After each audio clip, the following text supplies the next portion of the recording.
ಮತ್ತೊಂದು ಆವರ್ತಿ ಸೇರಿ ಬಂದಂತಹ ನಿಮ್ಮೆಲ್ಲರಿಗೂ ಯೇಸು ಕ್ರಿಸ್ತರವರ ಪರಿಶುದ್ಧವಾದ ನಾಮದಲ್ಲಿ ವಂದನೆಗಳನ್ನು ಸಲ್ಲಿಸುತ್ತಾ, ಪ್ರಿಯರೇ, ಈ ದಿನದಲ್ಲಿ ಒಂದು ವಿಶೇಷವಾದಂತಹ ಸಂಗತಿಯನ್ನು, ಅಮೂಲ್ಯವಾದಂತಹ ಸಂಗತಿಯನ್ನು ನಾವು ಧ್ಯಾನಿಸೋದಕ್ಕೆ ನಾವು ಮುಂದಕ್ಕೆ ಹೋಗೋರಾಗಿರೋಣ. ಪ್ರಿಯರೇ, ಪ್ರತಿ ವಾರ ನಾವು ಕೇಳ್ತಿರ್ತೇವೆ, ಪ್ರತಿ ಬಾರಿಯೂ ಸಹ ನಾನು ಹೇಳೋದಕ್ಕೆ ಇಷ್ಟಪಡುವಂತ ಒಂದು ಮಾತೇನಂತಂದ್ರೆ, ಸತ್ಯವೇದದಲ್ಲಿ ನಮಗೆ ದೇವರು ಏನನ್ನಾದ್ರೆ ಹೇಳಿದಾರೋ ಮಾಡು ಎಂಬುದಾಗಿ ಅಥವಾ ಮಾಡಬಾರದೆಂಬುದಾಗಿ, ಅದು ಯಾವುದೇ ಆಗಲಿ, ಮಾಡು ಎಂಬುದಾಗಿ ಹೇಳಿರುವಂಥದ್ದು ಅಥವಾ ಮಾಡಬಾರದು ಎಂಬುದಾಗಿ ಹೇಳಿರುವಂಥದ್ದನ್ನ ನಾವು ಅದರ ಪ್ರಕಾರವಾಗಿ ನಡೆಯಬೇಕು. ಹೇಗೆ ಅಂತಂದರೆ, ಕಣ್ಣಿಲ್ಲದವನು ಕಣ್ಣಿರುವವನ ಮೇಲೆ ಆಧಾರಗೊಂಡು, ದಾರಿ ಕಾಣದೇ ಇದ್ದಾಗ, ದಾರಿ ಗೊತ್ತಾಗದೇ ಇದ್ದಾಗ, ದಾರಿ ಗೊತ್ತಿರುವಂತವರನ್ನು ಆಧಾರ ಮಾಡಿಕೊಂಡು ಹೇಗಾದ್ರೆ ಹೋಗ್ತಾನೋ, ಕಣ್ಣಿಲ್ಲದೆ ಇರುವಂತವನು, ದೃಷ್ಟಿ ಕಾಣದೇ ಇರುವಂತವನು, ನಾವು ಸಹ ಪ್ರಿಯರೇ ದೇವರ ಮೇಲೆ ಆಧಾರ ಪಡಬೇಕಾಗಿರುವಂತ ರೀತಿ ಹೇಗಿರಬೇಕು ಅಂತಂದ್ರೆ, ಸಂಪೂರ್ಣವಾಗಿ ದೇವರ ಮೇಲೆ ಆಧಾರಗೊಳ್ಳಬೇಕು, ಕಣ್ಣು ಕಾಣದಿರುವಾಗ. ಯಾಕೆ ಅಂತಂದ್ರೆ, ದೇವರು ನಮ್ಮನ್ನು ಸತ್ಯವಾದಂತ ಮಾರ್ಗದಲ್ಲಿ, ದೃಢವಾದಂತ ಸ್ಥಿರವಾದಂತ ಮಾರ್ಗದಲ್ಲಿ ದೇವರು ನಮ್ಮನ್ನು ನಡೆಸೋದಕ್ಕೆ ಶಕ್ತನಾಗಿದ್ದಾನೆ. ದೇವರು ನಮ್ಮನ್ನು ಪ್ರತಿ ಕ್ಷಣವೂ ಪ್ರತಿದಿನವೂ ತನ್ನ ವಾಕ್ಯದಿಂದ ಬಲಪಡಿಸುತ್ತಿರುವಾಗ, ವಾಕ್ಯದಿಂದ ನಮ್ಮನ್ನು ಪರಿಶೀಲಿಸುತ್ತಿರುವಾಗ, ಪರಿಶೋಧಿಸುತ್ತಿರುವಾಗ, ನಮ್ಮನ್ನು ಪರೀಕ್ಷಿಸುತ್ತಿರುವಾಗ ನಾವು ಸರಿಯಾಗಬೇಕಾದಂತ ಅವಶ್ಯ ಎಷ್ಟಾದರೂ. ಹಾಗಾಗಿ ಪ್ರಿಯರೇ, ಈ ದಿನದಲ್ಲಿ ಒಂದು ವಾಕ್ಯವನ್ನು ನೋಡಿಕೊಂಡು ಈ ದಿನದ ವಾಕ್ಯದ ಭಾಗವನ್ನು ನಾವು ಪ್ರಾರಂಭ ಮಾಡಿಕೊಳ್ಳೋಣ. ಜ್ಞಾನೋಕ್ತಿಗಳ ಪುಸ್ತಕ, ಜ್ಞಾನೋಕ್ತಿಗಳು 7ನೇ ಅಧ್ಯಾಯ. ಜ್ಞಾನೋಕ್ತಿಗಳು 7ನೇ ಅಧ್ಯಾಯ 1ನೇ ವಚನದಿಂದ ಓದಿಕೊಳ್ಳೋಣ. ಕಂದ, ನನ್ನ ಮಾತುಗಳನ್ನು ಅನುಸರಿಸು, ನನ್ನ ಆಜ್ಞೆಗಳನ್ನು ಮನಸ್ಸಿನಲ್ಲಿಟ್ಟುಕೋ, ನನ್ನ ಉಪದೇಶವನ್ನು ಕಣ್ಣುಗುಡ್ಡಿನಂತೆ ಪಾಲಿಸು, ನನ್ನ ಆಜ್ಞೆಗಳನ್ನು ಕೈಕೊಂಡು ಬಾಳು, ಅವುಗಳನ್ನು ನಿನ್ನ ಬೆರಳುಗಳಿಗೆ ಉಂಗುರವಾಗಿ ಇಟ್ಟುಕೋ, ಹೃದಯದ ಹಲಗೆಯಲ್ಲಿ ಬರೆ. ಜ್ಞಾನವನ್ನು ಅಕ್ಕ ಎಂದು ಹೇಳು,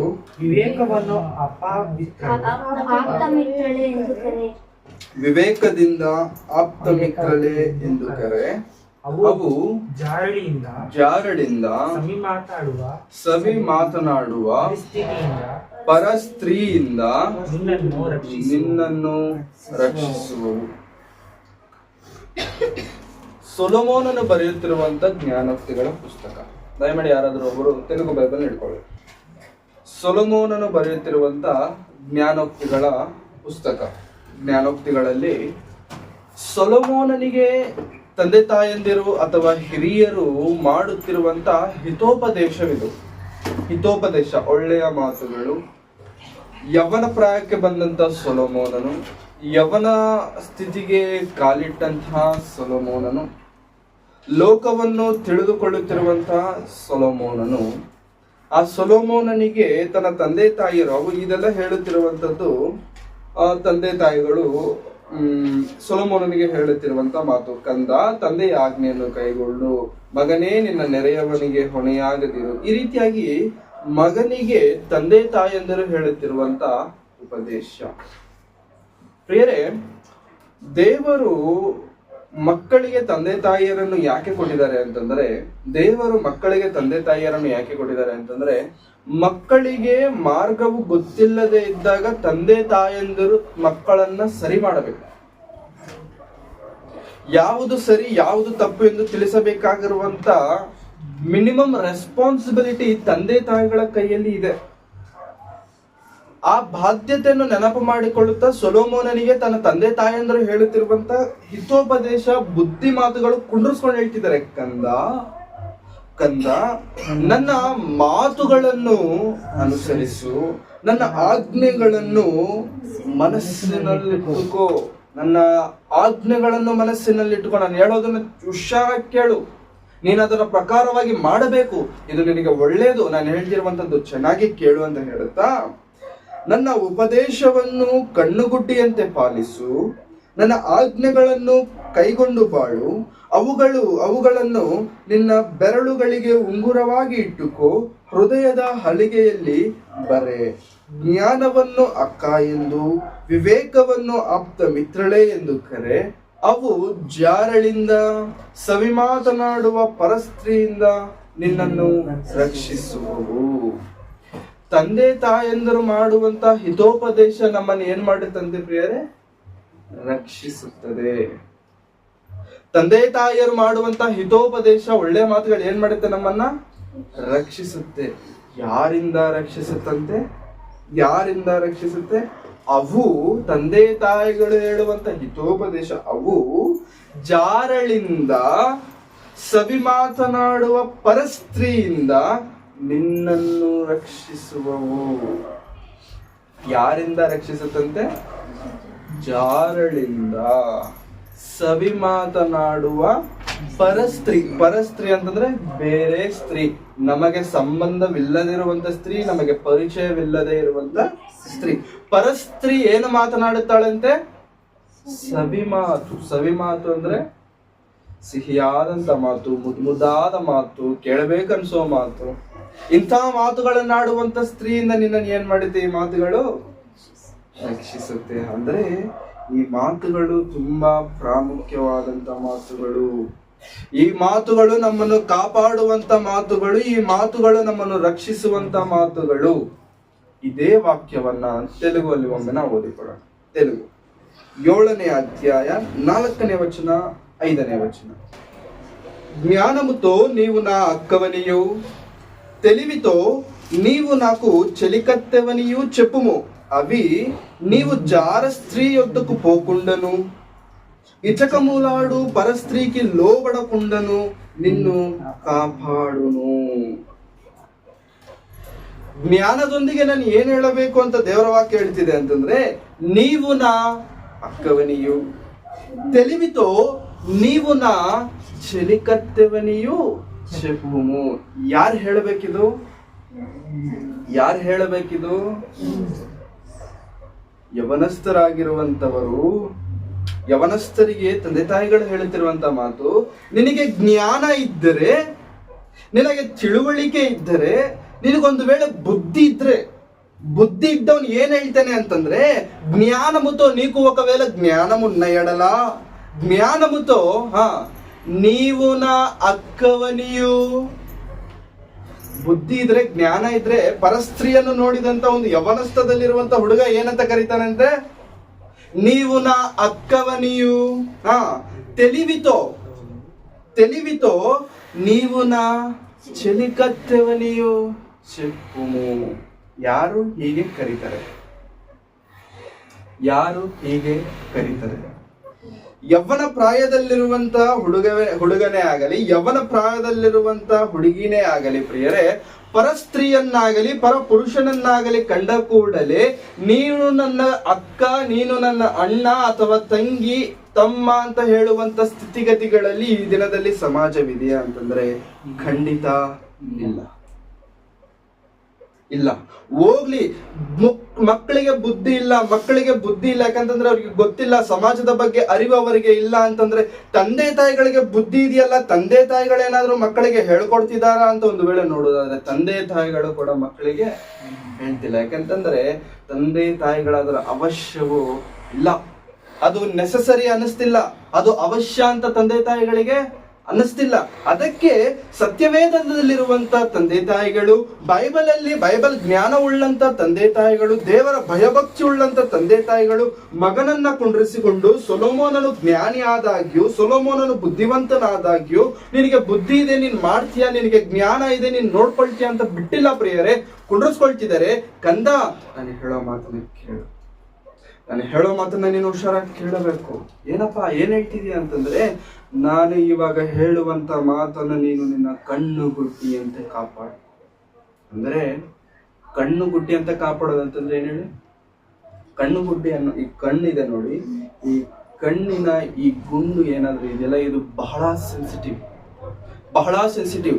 ಈ ಸೆನ್ಸಿಟಿವ್ ಆಗಿರುವಂತ ಈ ಕಣ್ಗುಡ್ಡಿಯನ್ನ ಕಾಪಾಡೋದಕ್ಕೆ ಕಣ್ರೆಪ್ಪೆ ಇದೆ, ಹೌದಾ? ಏನಾದ್ರೂ ಜ್ವರ ಗಾಳಿ ಬಂತು ಕಣ್ಣು ಮುಚ್ಚುತ್ತೇವೆ, ಹೌದಾ? ಏನಾದ್ರೂ ಅಡ್ಡ ಬರ್ತಿದೆ ಅಂತ ಅಂದ್ಕೊಳ್ಳಿ ಕಣ್ಣು ಮುಚ್ಚಿಬಿಡ್ತೇವೆ. ಯಾಕೆಂತಂದ್ರೆ ಕಣ್ಗುಡ್ಡಿಯನ್ನ ಕಾಪಾಡುವಂಥದ್ದು ಪ್ರತಿ ಕ್ಷಣ ಕಾಪಾಡ್ತಿರುತ್ತೆ. ತಂದೆ ತಾಯಿಗಳ ಮಾತನ್ನ ಹೆಂಗಿಟ್ಕೊಳ್ಬೇಕಂತೆ ಮಕ್ಕಳು? ಹೆಂಗಿಟ್ಕೊಳ್ಬೇಕಂತೆ? ಕಣ್ಣು ಗುಡ್ಡಿಯಂತೆ ಕಾಪಾಡಬೇಕು. ನಿನಗೆ ಜ್ಞಾನವಿದೆಯಾ? ನೀನೊಂದು ವೇಳೆ ಜ್ಞಾನಿಯ, ನಿನ್ನ ಸಹೋದರಿ, ನಿನ್ನ ಪಕ್ಕದಲ್ಲಿರುವಂತ ಪರಸ್ತ್ರೀಯನ್ನ ಕಂಡ ತಕ್ಷಣ ನಿನ್ನ ಬಾಯಿಂದ ಬರಬೇಕಾಗಿರುವಂತ ಮಾತು, ಜ್ಞಾನದಿಂದ ನೀವು ನಾ ಅಕ್ಕವನಿಯು ತಿಳಿವಿತೋ, ನೀವು ನಾ ಚಲಿಕತ್ತೆ ಅಂತಂದ್ರೆ friend. She is my friend, ಹೌದಾ? She is my friend. ಚಲಿಕತ್ತೆ, ಫ್ರೆಂಡ್ಸ್ ಇರೋದು ತಪ್ಪಿಲ್ಲ ಪ್ರಿಯರೇ, ಸಹೋದರರಿರುವಂತದ್ದು ತಪ್ಪಿಲ್ಲ.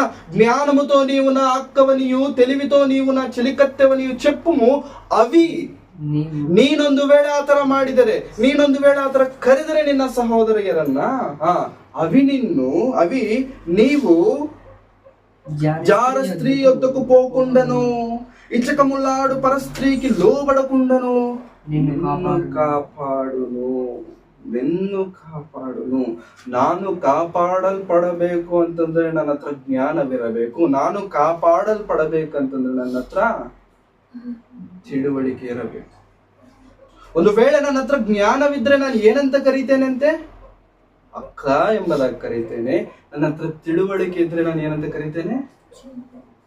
ಸಹೋದರಿ, ಚಳಿಕತ್ತೆ ಎಂಬುದಾಗಿ ನಾನು. ಯಾಕೆಂತಂದ್ರೆ ಅದು ನನ್ನನ್ನು ಏನ್ ಮಾಡುತ್ತೆ? ಅದು ನನ್ನನ್ನ ಕಾಪಾಡುತ್ತೆ, ಹಾಳಾಗದಂತೆ ಕಾಪಾಡುತ್ತೆ, ನಾಶವಾಗದಂತೆ ನನ್ನನ್ನು. ಈ ಮಾತುಗಳು ಬೈಬಲ್ ಓದೋ ನಮಗೆ ಬೇಕಾ? ಯಾಕೆ ಬೈಬಲ್ ಓದೋ ನಮಗೆ ಈ ಮಾತುಗಳು ಬೇಕಾ? ಬೈಬಲ್ ಪಾಲಿಸುತ್ತಿರುವಂತ ನಮಗೆ ಈ ಮಾತುಗಳು ಬೇಕಾ? ದೇವರ ವಾಕ್ಯ, ದೇವರ ಸಮ್ಮುಖಕ್ಕೆ ಬಂದು ಕುಳಿತಂತ ನಾವು, ಪರಿಶುದ್ಧವಾದಂತ ದೇವರ ಮಾತುಗಳನ್ನ ಕೇಳಬೇಕಾಗಿರುವಂತ ನಾವು ಇಂಥ ಮಾತುಗಳನ್ನ ಯಾಕೆ ಕೇಳಬೇಕು ಅಂತಂದ್ರೆ, ಕೇಳಬೇಕು. ನಾವಿಲ್ಲಿಗೆ ಬರುವಂತದ್ದು ಕೇವಲ ಕೇಳುವುದಕ್ಕೆ ಮಾತ್ರವಲ್ಲ ಪ್ರಿಯರೇ, ನಮ್ಮನ್ನು ನಾವು ಸರಿ ಮಾಡಿಕೊಳ್ಳಬೇಕು. ಹಾಗಾಗಿ ಈ ಸರಿ ಮಾಡಿಕೊಳ್ಳುವಂತ ಕ್ರಮದಲ್ಲಿ ಈ ದಿನದಲ್ಲಿ ಪ್ರಿಯರೇ ಒಂದು ಒಳ್ಳೆ ಅಂಶವನ್ನು ನಾವು ಮಾತನಾಡಿಕೊಳ್ಳೋಣ. ಜ್ಞಾನೋಕ್ತಿಗಳು 6ನೇ ಅಧ್ಯಾಯ 13ನೇ ವಚನ. ಕಣ್ಣನ್ನು ಮಿಟಕಿಸುತ್ತಾನೆ, ಕಾಲಿನಿಂದ ಕರೆಯುತ್ತಾನೆ, ಬೆರಳ ಸನ್ನೆ ಮಾಡುತ್ತಾನೆ. ಅವನ ಮನಸ್ಸಿನಲ್ಲಿರುವುದು ದ್ರೋಹವೇ, ಕೇಡನ್ನು ನಿರಂತರ ಕಲ್ಪಿಸುತ್ತಾನೆ, ಜಗಳದ ಬೀಜವನ್ನು ಬಿತ್ತುತ್ತಾನೆ. ಆದ ಕಾರಣ ಅವನಿಗೆ ತಟ್ಟನೆ ವಿಪತ್ತು ಸಂಭವಿಸುವುದು, ಏಳದ ಹಾಗೆ ಪಕ್ಕನೆ ಮುರಿಯಲ್ಪಡುವನು. ಯೆಹೋವನು ಹಗೆ ಮಾಡುವ ವಸ್ತುಗಳು 6 ಇವೆ. ಮಾಡಿ ಮಾತುಗಳನ್ನ ಶ್ರದ್ಧೆಯಿಂದ, ಮುಖ್ಯವಾಗಿ ಯೌವನಸ್ಥರು, ತಂದೆ ತಾಯಿಗಳು, ಪ್ರತಿಯೊಬ್ಬರು ಕೇಳಬೇಕಾಗಿರುವಂತ ಮಾತುಗಳು. ಸೊಲೊಮೋನನು ಬರೆಯುತ್ತಿರುವಂತ ಜ್ಞಾನೋಕ್ತಿಗಳು, ಸೊಲೊಮೋನನು ಹೇಳುತ್ತಿರುವಂತ ಬುದ್ಧಿವಾದಗಳು. ಕಣ್ಣನ್ನು ಯಾರು ಕಣ್ಣನ್ನು ಮಿಟಕಿಸುತ್ತಾನೆ? ಯಾರಂತೆ? ಮೇಲಿನ ವಚನ ಹೋದ್ರೆ ನಮ್ಗೆ ಗೊತ್ತಾಗುತ್ತೆ. 12ನೇ ವಚನ. ನೀಚನು ದುಷ್ಟನು ಆಗಿರುವ ಅವನ ನಡತೆಯನ್ನು ನೋಡು. ಅವನ ನಡತೆಗೆ ಇಟ್ಟಿರುವಂತ ದೇವರ ಹೆಸರೇನಂತಂದ್ರೆ ನೀಚನು, ದುಷ್ಟನು. ಅವನ ನಡತೆಯನ್ನು ನೋಡು. ಅವನ ನೋಡಿದ ತಕ್ಷಣ, ಅವನ ನಡತೆ ನೋಡಿದ ತಕ್ಷಣ ಅವನು ಎಂತವನಂತ ನಿನಗೆ ಗೊತ್ತಾಗಬೇಕು. ಅವನ ಪರಿಸ್ಥಿತಿಗಳು ನೋಡಿದ ತಕ್ಷಣ ಅವನು ಎಂತವನಂತ ನಿನಗೆ ಗೊತ್ತಾಗಬೇಕು. ಅವನ ನಡತೆಯನ್ನು ನೋಡು. ಅವನು ಸೊಟ್ಟು ಬಾಯಿಯವನಾಗಿದ್ದಾನೆ, ಕಣ್ಣನ್ನು ಮಿಟಕಿಸುತ್ತಾನೆ, ಕಾಲಿನಿಂದ ಕರೆಯುತ್ತಾನೆ, ಬೆರಳ ಸನ್ನೆ ಮಾಡುತ್ತಾನೆ. ಇಂಥ ಲಕ್ಷಣವುಳ್ಳವನೆಲ್ಲವನ್ನ ಏನಂತ ದೇವರು ಕರೀತಿದ್ದಾರೆ? ನೀಚನು. ತುಂಬಾ ಚೀಪ್. ನೀಚನು ಅಂತಂದ್ರೆ ಏನು? Very cheap character. ನೀನು ನೀಚನು, ದುಷ್ಟನು, ನಿನ್ನ ನಡತೆಯನ್ನು ಒಮ್ಮೆ ನೋಡಿಕೋ. ನಿನ್ನ ಕಣ್ಣು ದೃಷ್ಟಿ ಹೇಗಿದೆ ಅಂತ ದೇವರ ಲೆಕ್ಕ ಹಾಕ್ತಿದ್ದಾರೆ. ನಿನ್ನ ಬೆರಳುಗಳಿಂದ ಮಾಡುವಂತ ಸನ್ನೆಗಳನ್ನ ದೇವರ ಲೆಕ್ಕ ಹಾಕ್ತಿದ್ದಾರೆ. ನೀನು ಕಾಲುಗಳಿಂದ ಮಾಡುವಂತ ಎಲ್ಲಾ ಸೂಚನೆಗಳನ್ನ ದೇವರು ನೋಡ್ತಿದ್ದಾರೆ. ಅಂತ ಲಕ್ಷಣಗಳು ನಮ್ಮಲ್ಲೊಂದು ವೇಳೆ ಇದ್ದರೆ ಪ್ರಿಯರೇ, ದೇವರು ಹೇಳ್ತಿದ್ದಾರೆ ಇದು ನೀಚನು. ಯಮನಸ್ಥರೇ, ದಯಮಾಡಿ ಶ್ರದ್ಧೆಯಿಂದ ಕೇಳಿ. ನಿಮ್ಮ ಕಣ್ಣುಗಳನ್ನು ಮಿಟುಕಿಸುತ್ತಾ ಕೆಲವೊಬ್ರು ನೋಡಿ ಪ್ರಿಯರೇ, ಇದ್ದಂಗೆ ಇರ್ತಾರೆ ಪ್ರಿಯರೇ, ಕಣ್ಣು ಹೊಡಿತಾರೆ, ಗೊತ್ತೇ ಆಗೋದಿಲ್ಲ ನಮಗೆ.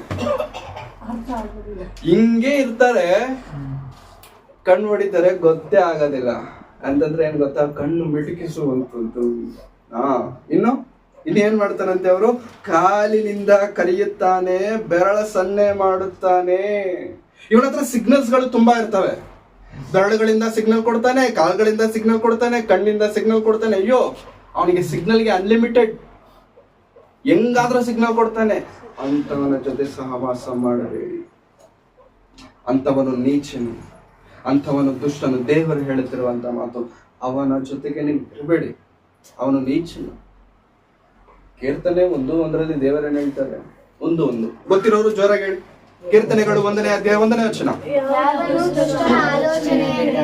ನಡೆಯದೆ,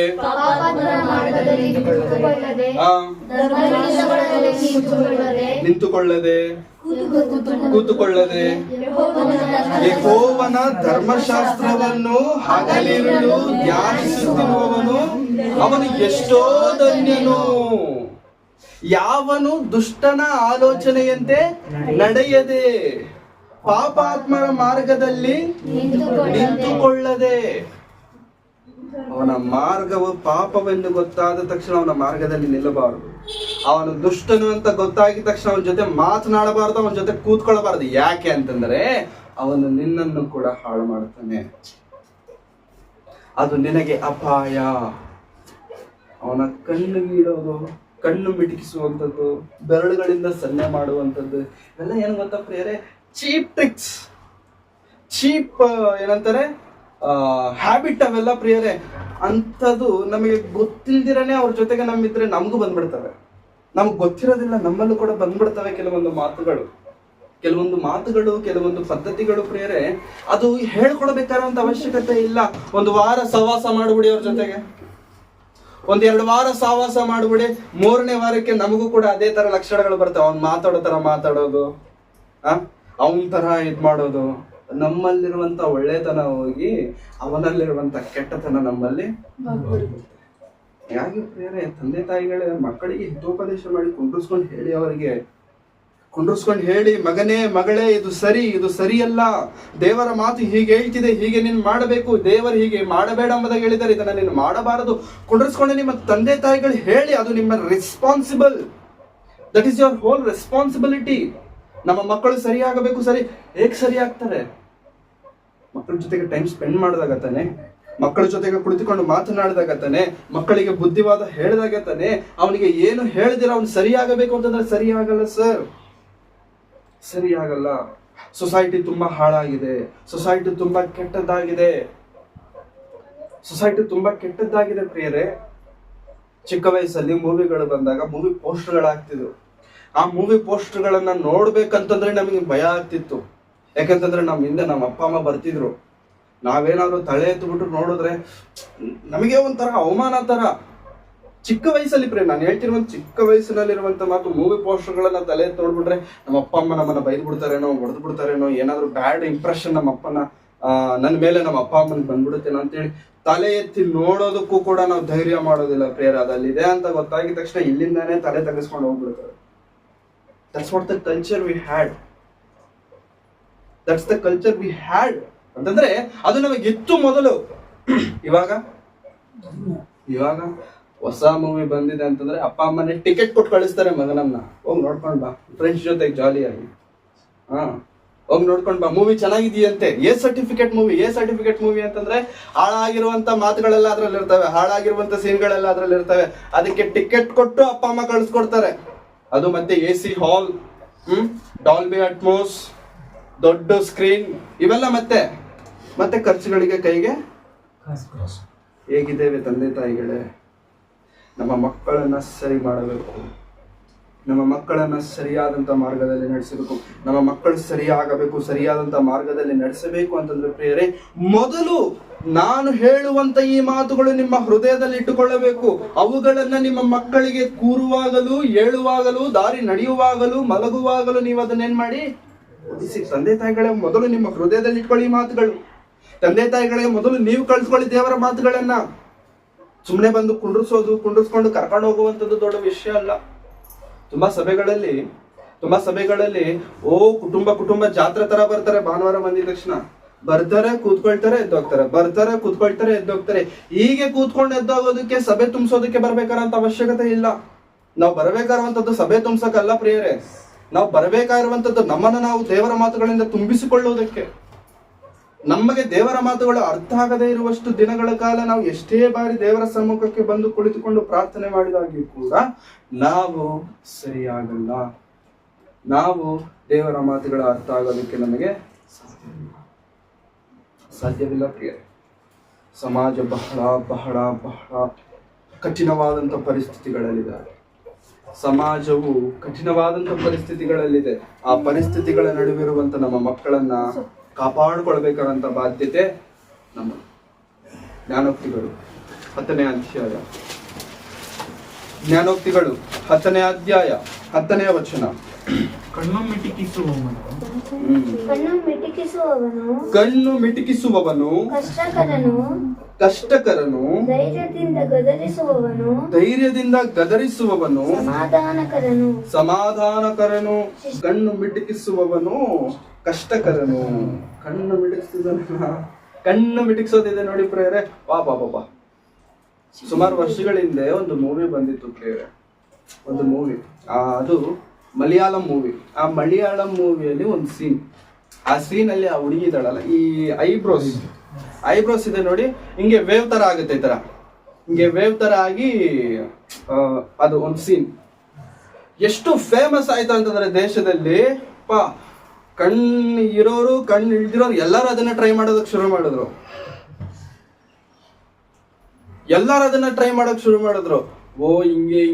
ಹಿಂಗೆ ಕೆಲವೊಬ್ರಿಗೆ ಆಗುತ್ತೆ, ಕೆಲವೊಬ್ರಿಗೆ ಆಗಲ್ಲ. ಹೌದಾ? ಎಲ್ಲರೂ ಮಾಡ್ಬೇಕು ಅಂತ ಪ್ರಯತ್ನ ಪಟ್ರು. ಯಾಕೆ ನಾನು ಹೇಳ್ತಿದ್ದೇನೆ ಅಂತಂದ್ರೆ, ಯಾಕೆ ನಾನು ಈ ಮಾತುಗಳನ್ನು ಹೇಳ್ತಿದ್ದೇನೆ ಅಂತಂದ್ರೆ, ಹಾಳಾಗೋದಿದೆ ನೋಡಿ, ಅದನ್ನ ಕಷ್ಟಪಟ್ಟಾದ್ರೂ ಕಳ್ಕೊಳ್ತೀವಿ ನಾವು. ಪ್ರಾಕ್ಟೀಸ್ ಮಾಡ್ತೇವೆ ಅದನ್ನ ನಾವು. ಪ್ರಾಕ್ಟೀಸ್ ಅಂತಂದ್ರೆ ಕಷ್ಟ ಇದೆ, ಅದರಲ್ಲಿ ಪ್ರಾಕ್ಟೀಸ್ ಮಾಡ್ತೇವೆ ಹಾಳಾಗೋದಕ್ಕೆ.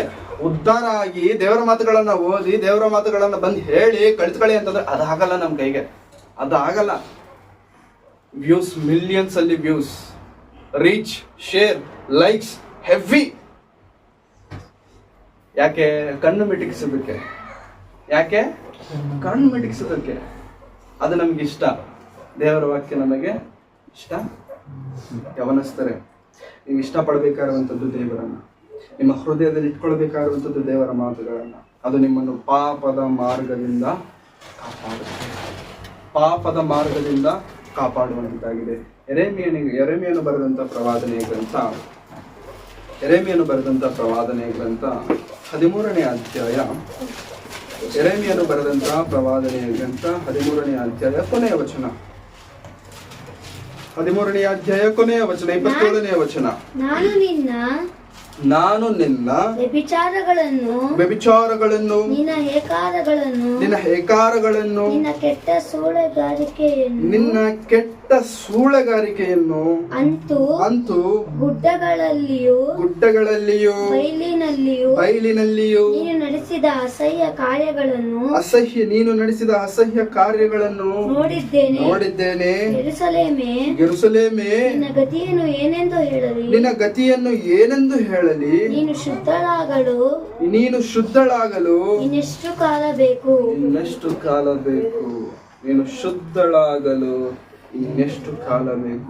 ನಿನ್ನ ಹೇಯ ಕೃತ್ಯಗಳನ್ನು ನನಗೆ ಗೊತ್ತು. ನೀನು ಮಾಡಿರುವಂತ ದರಿದ್ರವಾದಂತ ಕೆಲಸಗಳೆಲ್ಲ ನನಗೆ ಗೊತ್ತು. ನಿನ್ನಲ್ಲಿರುವಂತ ಮೋಸದ ಆಲೋಚನೆ ನನಗೆ ಗೊತ್ತು. ನಿನ್ನಲ್ಲಿರುವಂತ ಕಾಮಾಭಿಲಾಷೆ ನನಗೆ ಗೊತ್ತು. ನಿನ್ನಲ್ಲಿರುವಂತ ವ್ಯಭಿಚಾರದ ಬುದ್ಧಿ ನನಗೆ ಗೊತ್ತು. ಯೆರೂಸಲೇಮೇ, ಆ ಯೆರೂಸಲೇಮೆ ಅನ್ನುವಂಥ ಜಾಗದಲ್ಲಿ ನಮ್ಮ ಹೆಸರನ್ನು ಇಟ್ಕೊಳ್ಳೋಣ. ಇನ್ನೆಷ್ಟು ಕಾಲ ಬೇಕು ನೀನು ಬದಲಾಗೋದಕ್ಕೆ? ಇನ್ನೆಷ್ಟು ಮಾತುಗಳು ಬೇಕು ನೀನು ಬದಲಾಗೋದಕ್ಕೆ, ಇನ್ನೆಷ್ಟು ವಾಕ್ಯಗಳು ಬೇಕು ನೀನು ಬದಲಾಗೋದಕ್ಕೆ, ಇನ್ನೆಷ್ಟು ಭಾನುವಾರಗಳು ಬರಬೇಕು ನಾವು ಬದಲಾಗೋದಕ್ಕೆ. ಎಷ್ಟು ಬಾರಿ ದೇವರ ಸನ್ನಿಧಾನದಲ್ಲಿ ಬಂದು ಕುಳಿತುಕೊಂಡು ಎಷ್ಟೇ ಮಾತುಗಳನ್ನು ನಾವು ಕೇಳಿದಾಗ್ಯೂ ಕೂಡ ಪ್ರಿಯರೇ, ನಾವು ಬದಲಾಗದೇ ಇರುವಂತ ಪರಿಸ್ಥಿತಿಗಳಲ್ಲಿ ಇದ್ದಾಗ ಪ್ರಿಯರೇ, ದೇವರ ಮಾತುಗಳನ್ನು ನಾವು ಹೃದಯದಲ್ಲಿ ತೆಗೆದುಕೊಳ್ತಿಲ್ಲ. ದೇವರ ಮಾತುಗಳನ್ನು ನಾವು ಹೃದಯಗಳಲ್ಲಿ ತೆಗೆದುಕೊಳ್ಳುತ್ತಿಲ್ಲ. ಪ್ರತಿ ವಾರ 2 ಗಂಟೆ 3 ಗಂಟೆ ಸಭೆಯಲ್ಲಿ ಕುಳಿತುಕೊಳ್ಬೇಕಷ್ಟೇ. ಕುಳಿತುಕೊಳ್ಬೇಕು, ಎದ್ದೋಗಬೇಕು. ಕುಳಿತುಕೊಂಡು ಎದ್ದೋಗಬೇಕಾಗಿರುವಂತ ಅವಶ್ಯಕತೆ ಏನಿದೆ? ಯಾಕೆ ಕುಳಿತುಕೊಳ್ಬೇಕು ಅಂತಂದ್ರೆ, ನಮ್ಮನ್ನು ನಾವು ಸರಿ ಮಾಡಿಕೊಳ್ಳಬೇಕು. ಯೆರೂಸಲೇಮೇ, ನಿನ್ನ ಕ್ರಿಯೆಗಳು ನನಗೆ ಗೊತ್ತು. ನಾನು ನಿನ್ನ ವ್ಯಭಿಚಾರಗಳನ್ನು, ದೇವರ ಬಾಯಿಂದ ಬರ್ತಿರುವಂತ ಮಾತುಗಳು, ನಾನು ನಿನ್ನ ವ್ಯಭಿಚಾರಗಳನ್ನು, ನಿನ್ನ ಹೇಕಾರಗಳನ್ನು, ನಿನ್ನ ಕೆಟ್ಟ ಸೂಳೆಗಾರಿಕೆಯನ್ನು, ಅಂತೂ ಗುಡ್ಡಗಳಲ್ಲಿಯೂ ಬಯಲಿನಲ್ಲಿಯೂ ನೀನು ನಡೆಸಿದ ಅಸಹ್ಯ ಕಾರ್ಯಗಳನ್ನು ನೋಡಿದ್ದೇನೆ. ನಾನು ನೋಡ್ತಿದ್ದೇನೆ. ನೆನಪಿಟ್ಕೋ, ಮರಿಬೇಡ. ನಾನು ನೋಡ್ತಿದ್ದೇನೆ ನೀನು ಮಾಡುವಂತ ಅಸಹ್ಯ ಕಾರ್ಯಗಳನ್ನು. ಯೆರೂಸಲೇಮೇ, ನಿನ್ನ ಗತಿಯನ್ನು ಏನೆಂದು ಹೇಳಲಿ? ಏನ್ ಹೇಳಲಿ ನಿನ್ನ ಗತಿ? ಎಷ್ಟು ಬಾರಿ ನಾನು ಹೇಳ್ತಿದ್ರು ನೀನು ಯಾಕೆ ಸರಿ ಆಗ್ತಿಲ್ಲ? ಎಷ್ಟು ಬಾರಿ ನನ್ನ ಮಾತುಗಳನ್ನು ಕೇಳ್ತಿದ್ರು ಯಾಕೆ ಸರಿ ಆಗ್ತಿಲ್ಲ? ನೀನು ಶುದ್ಧಳಾಗಲು ಇನ್ನೆಷ್ಟು ಕಾಲ ಬೇಕು? ಅರ್ಥ ಆಗ್ತಿದೆಯಾ ಪ್ರೇರೆ ದೇವರ ಮಾತುಗಳು? ಅರ್ಥ ಆಗ್ತಿದೆಯಾ ಪ್ರೇರೆ ದೇವರ ವಾಕ್ಯಗಳು? ನಮಗೆ ದೇವರ ವಾಕ್ಯವು ಕೇವಲ ಕೇಳುವುದಕ್ಕೆ ಚಂದವಾಗಿದ್ದರೆ ಸರಿಯಿಲ್ಲ ಪ್ರೇರೆ. ಕೇವಲ ಕೇಳುವುದಕ್ಕೆ ದೇವರ ಮಾತುಗಳು ಚೆನ್ನಾಗಿದೆ ನೋ, ಕೇಳುವುದಕ್ಕೆ ಒಳ್ಳೆ ಮಾತುಗಳಾಗಿದ್ದರೆ ಪ್ರಯೋಜನವಿಲ್ಲ. ಅದು ಅಂಗೀಕರಿಸುವುದಕ್ಕೆ, ಮಾಡುವುದಕ್ಕೂ ಕೂಡ ಯೋಗ್ಯಕರವಾದಂತ ಮಾತುಗಳಾಗಿರಬೇಕು. ಹಾಗೆ ಪ್ರೇರೆ, ದೇವರ ಸಮ್ಮುಖಕ್ಕೆ ಬಂದಂತ ನಾವು, ಮುಖ್ಯವಾಗಿ ಯವನಸ್ಥರು, ತಂದೆ ತಾಯಿಗಳು, ಸರಿಯಾಗುವುದಕ್ಕೆ ನಾವು ಪ್ರಯತ್ನಿಸ್ತಿದ್ದೇವಾ? Are we trying to get? ಸರಿಯಾಗೋದಕ್ಕೆ ನಾವು ಪ್ರಯತ್ನಿಸ್ತಿದ್ದೇವೆ ಪ್ರಿಯರೇ? ಇಲ್ಲೊಂಥರ ಇದ್ದು ಹೊರಗೊಂಥರ ಇತ್ತು, ಇಲ್ಲೊಂಥರ ಇದ್ದು ಸಹೋದರರೊಳಗೆ ಒಂಥರ ಇತ್ತು. ನಟಿಸಬೇಕಾಗಿರುವಂತ ಅವಶ್ಯಕತೆ ನಮಗಿಲ್ಲ. ನಾವು ಇಲ್ಲೆಲ್ಲರನ್ನು ಬ್ರದರ್ ಸಿಸ್ಟರ್ ಅಂತ ಕರಿತೇವೆ. ಹೊರಗೋದ ಮೇಲೆ ಬ್ರದರ್ ಇಲ್ಲ, ಸಿಸ್ಟರ್ ಇಲ್ಲ, ಬೇರೆ ಏನೋ ಬರುತ್ತೆ. ಹೌದಾ? ಯಾಕೆ?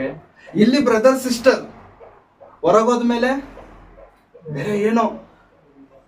ಯಾಕೆಂತಂದ್ರೆ ಇಲ್ಲಿದ್ದಾಗ ಆ ಮಾತುಗಳನ್ನು ಉಪಯೋಗಿಸಬಾರದು. ಯಾಕೆಂತಂದ್ರೆ ಎಲ್ಲರ ಮುಂದೆ ನಾನು ಏನಾಗ್ಬಿಡ್ತೀನಿ ಈಗ. ಹಾಗಾಗಿ ನಾನು ಕೆಟ್ಟವನಾಗಬಾರದು ಅಂತಂದ್ರೆ ಏನ್ ಮಾಡ್ಬೇಕು? ಬ್ರದರ್ ಸಿಸ್ಟರ್ ಅಂತ ಕರಿಬೇಕು. ಮತ್ತೆ ಹೊರಗೋಗಿದ ತಕ್ಷಣ ಬೇರೆ ಯಾರಾದ್ರೂ ಸಿಗಲಿ, ಇಲ್ಲಾಂತಂದ್ರೆ ಫೋನ್ ಅಲ್ಲಿ ನಮಗೆ ಆಪ್ತರು, ಸ್ನೇಹಿತರು ಯಾರಾದ್ರೂ ಫೋನ್ ಮಾಡ್ಲಿ, ಇಮಿಡಿಯೇಟ್ ಆಗಿ ಬ್ರದರ್ ಅಂತ ಬರಲ್ಲ. ಇಲ್ಲಾಂತಂದ್ರೆ ಹೆಸರಿಟ್ಟಾದ್ರೂ ಕರಿತೀವಿ, ಹೆಸರಿಟ್ಟು ಕರಿಯಲ್ಲ, ಇನ್ನೊಂದೇನೋ ಕರಿತೀವಿ. ಅಲ್ಲ ಪ್ರಿಯರೇ, ದೇವರ ಸನ್ನಿಧಾನಕ್ಕೆ ನಾವು ಬರಬೇಕಾಗಿರುವಂಥದ್ದು ನಾಟಕ ಮಾಡೋದು ಕಲ್ತ್ಕೊಳ್ಳೋದಕ್ಕಲ್ಲ. ದೇವರ ಸನ್ನಿಧಾನಕ್ಕೆ ಬರುವಂತ ಅನೇಕರು ಕಲ್ತ್ಕೊಳ್ಳುವಂಥದ್ದು ಒಂಥರ ನಾಟಕ ಮಾಡೋದು ತುಂಬಾ ಚೆನ್ನಾಗಿ ಕಲ್ತ್ಕೊಳ್ತೀವಿ. ಇಲ್ಲೊಂಥರ ಇರೋದು, ಹೊರಗೊಂಥರ ಇರೋದು ಬಹಳ ಚೆನ್ನಾಗಿ ಕಲ್ತ್ಕೊಳ್ತೀವಿ. ದೈವ ಸೇವಕರ ಮುಂದೆ ಒಂಥರ ಇರೋದು, ಸೇವೆಗೆ ಬಂದಾಗ ಒಂಥರ ಇರೋದು, ಸಹೋದರರೊಂದಿಗೆ ನಮ್ಮ ಟೀಮ್ ಜೊತೆಗಿದ್ದಾಗ ಒಂಥರ. ನೀನು ಇಲ್ಲಿ ಹೆಂಗಿದೆಯೋ ಅಲ್ಲೂ ಹಾಕಿರ್ಬೇಕು, ಅಥವಾ ಅಲ್ಲಿ ಹೇಗಿದೆಯೋ ಇಲ್ಲೂ ಕೂಡ ಹಾಗೆ ಇರಬೇಕು. ದೇವರನ್ನು ಮೋಸ ಮಾಡಬೇಕು ಅಂತ ಅಂದ್ಕೊಂಡ್ರೆ ದೊಡ್ಡ ಬುದ್ಧಿಹೀನತೆ. ನಾನು ದೇವರನ್ನ ಮೋಸ ಮಾಡ್ತೀವಿ. ನಾವು ಯಾರು ಮೋಸ ಮಾಡ್ಲಕ್ ಆಗಲ್ಲ ಪ್ರಿಯರೇ. ನಮ್ಮನ್ನ ನಾವೇ ಮೋಸ ಮಾಡ್ಕೊಳ್ತೇವೆ. ನಮ್ಮಲ್ಲಿರುವಂತ ಆಲೋಚನೆಗಳು ದೇವರು ತಿಳಿದಿದ್ದಾರೆ. ದೇವರನ್ನು ಯಾರು ಎಂದಿಗೂ ಮೋಸ ಮಾಡ್ಲಕ್ಕಾಗಲ್ಲ. ಒಂದು ಚಿಕ್ಕ ಇನ್ಸಿಡೆಂಟ್ ನಾನು ಹೇಳೋದಕ್ಕೆ ಇಷ್ಟಪಡ್ತೇನೆ. ಒಂದು ಚಿಕ್ಕ ಇನ್ಸಿಡೆಂಟ್, ಒಂದು ವಾಕ್ಯವನ್ನು ನೋಡಿಕೊಂಡು ನಾವು ಮುಂದಕ್ಕೆ ಹೋಗೋಣ. ಎಹೆಜ್ಕೇಲನು ಬರೆದಂತ ಪ್ರವಾದನೆಯ ಗ್ರಂಥ 24ನೇ ಅಧ್ಯಾಯ. ಎಹೆಜ್ಕೇಲನು 24ನೇ ಅಧ್ಯಾಯ 13ನೇ ವಚನ. ಎಹೆಜ್ಕೇಲನ ಗ್ರಂಥ ನಿನ್ನ ಪಿಂಡವು 24ನೇ ಅಧ್ಯಾಯ 13ನೇ ವಚನ. ನಿನ್ನ ಪುಂಡಾಟವು ಅಸಹ್ಯವಾಗಿರುವುದರಿಂದಲೂ ನಾನು ನಿನ್ನನ್ನು ಎಷ್ಟು ಶುದ್ಧಿ ಮಾಡಿದರೂ ನೀನು ಶುದ್ಧಿಯಾಗದೆ ಹೋದದರಿಂದಲೂ ನಾನು ನನ್ನ ರೋಷವನ್ನು ನಿನ್ನಲ್ಲಿ ತೀರಿಸಿ ಶಾಂತನಾಗುವವರೆಗೂ ನೀನು ನನ್ನ ಕೊಳೆಯನ್ನು ಇನ್ನು ಕಳಕೊಳ್ಳದೆ ಶುದ್ಧಿಯಾಗದೆ ಇರುವೆ. ಯೆಹೋವನಾದ ನಾನೇ ಇದನ್ನು ನುಡಿದಿದ್ದೇನೆ, ಇದು ಸಾಗುವುದು, ನಾನು ನೆರವೇರಿಸುವೆನು, ಹಿಂದೆಗೆಯೇನು, ಕ್ಷಮಿಸೆನು, ಕರುಣಿಸೆನು. ನಿನ್ನ ದುರ್ಮಾರ್ಗ ದುಷ್ಕೃತ್ಯಗಳಿಗೆ ಸರಿಯಾಗಿ ನಿನಗೆ ನ್ಯಾಯ ತೀರ್ಪು ಆಗುವುದು. ಇದು ಕರ್ತನಾದ ಯೆಹೋವನ ನುಡಿ. ಪ್ರೀತಿ ಮಾತುಗಳ ಇವು, ಪ್ರೀತಿಯಿಂದ ಹೇಳ್ತಿರುವಂತ ಮಾತುಗಳ, ಕೋಪದಿಂದ ರೋಷದಿಂದ ದೇವರು ಹೇಳ್ತಿರುವಂತ ಮಾತುಗಳು. ಇಷ್ಟು ದಿನ ನಾನು ನಿನಗೆ ಪ್ರೀತಿ ತೋರಿಸಿದೆ, ಇನ್ನು ಮೇಲೆ ಪ್ರೀತಿ ಇಲ್ಲ.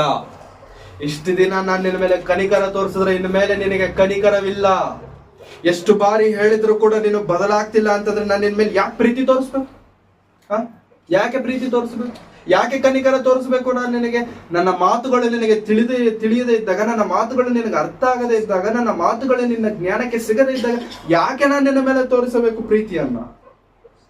ಕೆಡಿಸಿಬಿಡ್ತೇನೆ, ಹಾಳು ಮಾಡ್ತೇನೆ ನಾನು. ದೇವ್ರು ಹಾಳು ಮಾಡ್ತಾರ? ದೇವ್ರು ಹಾಳು ಮಾಡ್ತಾರ ಸರ್?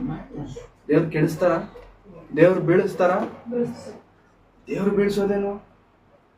ದೇವ್ರು ಬೀಳ್ಸೋದೇನು? ದೇವ್ರು ಕೆಡಿಸೋದೇನು? ದೇವ್ರು ಕಟ್ಟಬೇಕು, ನಿಲ್ಲಿಸಬೇಕು, ಬಲಪಡಿಸಬೇಕು. ಬೀಳಿಸ್ತಾರ ದೇವರು?